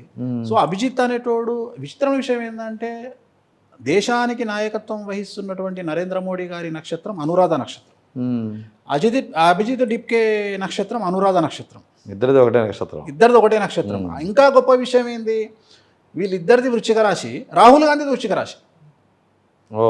అంటే భారతదేశాన్ని పాలిస్తున్న నరేంద్ర మోడీ గారిది వృశ్చిక రాశి, అపోజిట్ లీడర్ అయిన రాహుల్ గాంధీ వృశ్చిక రాశి. ఇవాళ కొత్తగా నేనున్నా అని వచ్చినటువంటి cockroach Janata party leader Abhijit డిప్టీ కూడా వృశ్చిక రాశి. మరి ముగ్గురిది వృశ్చిక రాశి అయినప్పుడు వై మోదీ ఓన్లీ రాహుల్ ఎందుకు సక్సెస్ కాలేకపోయాడు, మోదీ మాత్రమే ఎందుకు సక్సెస్ అయ్యాడు వరుసగా 3వ సారి? ఇది అసలు ప్రశ్న. ఎందుకంటే మోడీ జాతకములో శశమహాపురుష యోగం ఉంది. ఎలాగైతే మీ ఇంట్లో ముగ్గురు అన్నదమ్ములు ఉండి ఒక్కళ్ళు మాత్రమే జర్నలిజానికి వచ్చి మిగిలిన వాళ్ళు వేరే వేరే పనులు చేసుకుంటున్నారు కదా, ఎలాగైతే రేవంత్ రెడ్డి జాతకంలో ఇంట్లో 7 అన్నదమ్ములలో ఒక్కళ్ళే సీఎం అయింది కదా, అట్లా వాళ్ళ జాతకాలను బట్టి వాళ్ళ యొక్క అభివృద్ధి అనేది ఉంటుంది. ఓకే, సో ఇది అక్కడ కూడా ముగ్గురు ఉన్నారు. కానీ ఆ ముగ్గురిలో ఇప్పుడు అనురాధ నక్షత్రం ఇద్దరిది, అభిజిత్ది, మోడీ గారిది, అవును, రాహుల్ గాంధీది, ముగ్గురిని కలుపుకుంటే ఒకటే రాశి, వృశ్చిక రాశి ఒకటే రాశి. కానీ 2027 జూన్ నుండి 2027 జూన్ నుంచి ఈ వృశ్చిక రాశికి 6వ స్థానంలోకి శని వస్తున్నాడు. ఓకే, చాలా డేంజర్. 6వ ఇంట్లో శని అంటే చాలా డేంజర్. ఈ ముగ్గురులో ఎవరికి ఆ డేంజర్ రాబోతుంది? అది మనం డీప్గా పోదాం, ఇంకా టైం తీసుకుందాం. ముగ్గులోకి దించుతున్నారు మీరు, నాకు అర్థం ప్రెడిక్షన్ అంతే. అదే నేను కూడా అదే చెప్తున్నా, ఇంకా టైం తీసుకుందాం. ఇప్పుడు స్పెషల్ పాడ్కాస్ట్. సో నేను జస్ట్ ఇప్పుడు చెప్పదలుచుకున్న పాయింట్ ఏంటంటే, అభిజిత్ గురించి మాట్లాడదాం, ఓన్లీ కాక్రోచ్ పార్టీ. నేను చెప్పిన వీడియోలో ఇంకో క్లారిటీ ఇచ్చిన మీకు, కాక్రోచ్ పార్టీ నుండి ముగ్గురు జైలుకు పోతారని చెప్పిన. అవును, అది చెప్పారు మీరు. సో నేను ముగ్గురు జైలుకు పోతారని చెప్పి, దాంట్లో అభిజిత్ కూడా ఉండొచ్చు. నేను అదే పాయింట్ అదే. రేపు జూన్ తర్వాత 6వ ఇంట శని వచ్చినాక అభిజిత్ కూడా జైలుకు పోవచ్చు. సో కానీ ఖచ్చితంగా కాక్రోచ్ పార్టీ ఇన్ఫ్లుయెన్స్ ఉంటుంది. రేపు ఫ్యూచర్లో కేంద్ర రాజకీయాలను 60% శాసించే స్థాయికి కాక్రోచ్ పార్టీ వెళ్తుంది. 60%. Big change. 60%. నేను 100కు 60% చెప్తున్నా. పెద్ద చేంజ్ ఉంటుంది. నేను అదే చెప్తున్నా. అండ్ ఇంకొకటి అభిజిత్ను కాక్రోచ్ పార్టీ మెంబర్స్ అంతా వ్యతిరేకించే అవకాశం కూడా ఉంది ఫ్యూచర్లో. అది కూడా ఇది అండర్లైన్, ఇది చాలా ముఖ్యమైన విషయం ఇది మొత్తం. ఎందుకంటే తనకు వ్యతిరేకంగా తన మాట కూడా వినకుండా ప్రొస్టేట్ చేసే ఏమంటారు దాన్ని, జనాలు గొడవలు చేసేటువంటి స్థాయికి వెళ్ళే అవకాశం ఉంది కాక్రోచ్ జనతా పార్టీ. అంటే మీకు అర్థమైంది కదా, సపోజ్ ఇప్పుడు ఏదైనా ఒక గొడవ స్టార్ట్ అయింది, ఎజిటేషన్ స్టార్ట్ అయినాక అభిజిత్ చెప్పినాక కూడా జనాలు వినకపోవచ్చు, ఈయనను కూడా తిట్టవచ్చు, అభిజిత్ను కూడా తిట్టవచ్చు, నీ నాయకత్వం మాకు వద్దు అని చెప్పి రిజెక్ట్ చేయొచ్చు. అంటే నేపాల్ తరహా ఎన్జీ మూవ్మెంట్ ఇండియాలో తీవ్ర స్థాయిలో రావచ్చు. ఏమన్నా నాకు తెలియదు, అంత నాలెడ్జ్ లేదు, మీ అంత నాలెడ్జ్ నాకు లేదు, బట్ జనరల్గా చెప్తాను, నాకున్న నాలెడ్జ్ లోపల నేను చెప్తాను, అంత లేదు నాకు. ఏపీ తెలంగాణ రాజకీయాలు ఇప్పుడు ఎలా ఉన్నాయంటారు, ఫ్యూచర్లో ఎలా ఉండబోతున్నాయి? అంతే, దట్స్ ఆల్. సో పెద్ద మార్పులు అయితే ఇప్పుడు ఏం లేవు. 2027 జూన్ అంటే జూన్ అంటే అది 6 నెలలు, ఇది 3 నెలలు, 9 నెలలు. ఇంకో 9 నెలల తర్వాత మనకు 2 రాష్ట్రాల రాజకీయాలు మారుతాయి. అంటే నేను అనేది ఎలక్షన్ లేవు కాబట్టి మారుతాయి. అంటే కొంతమందికి పాజిటివ్, కొంతమంది నెగిటివ్, కొంతమంది మినిస్టర్లు వీళ్ళు పని చేస్తలేరని చెప్పి నెగిటివ్ రావడము, ఫీడ్బ్యాక్ రావడము, అంతే తప్ప పెద్ద మార్పులు ఏముంటాయి. ఇప్పుడు ఎక్స్పెక్ట్ చేసే మార్పులు కూడా ఏం లేవు కదా. సో రాష్ట్రాలలో ఎలక్షన్ల విషయంలో పెద్ద మార్పులు ఏం లేవు కాబట్టి అంత ఏం లేవు. తెలుగు రాష్ట్రాల్లో పెద్ద గొప్ప విషయాలు ఏమి, అంత పెద్ద చెప్పుకోదగ్గ విషయాలు అయితే ఏం లేవు. 9 నెలల తర్వాత మారుతుందంటే అక్కడ నుండి అంటే నేను అనేది జనాల్లో ఆలోచన విధానం మారుతుంది. సో పాజిటివ్గా ఉన్న పర్సన్స్ నెగిటివ్ అవ్వడము, నెగిటివ్గా ఉన్న పర్సన్స్ పాజిటివ్గా అవ్వడము, ఎమ్మెల్యేల మీద వ్యతిరేకత రావడము, మినిస్టర్ల మీద వ్యతిరేకత రావడము.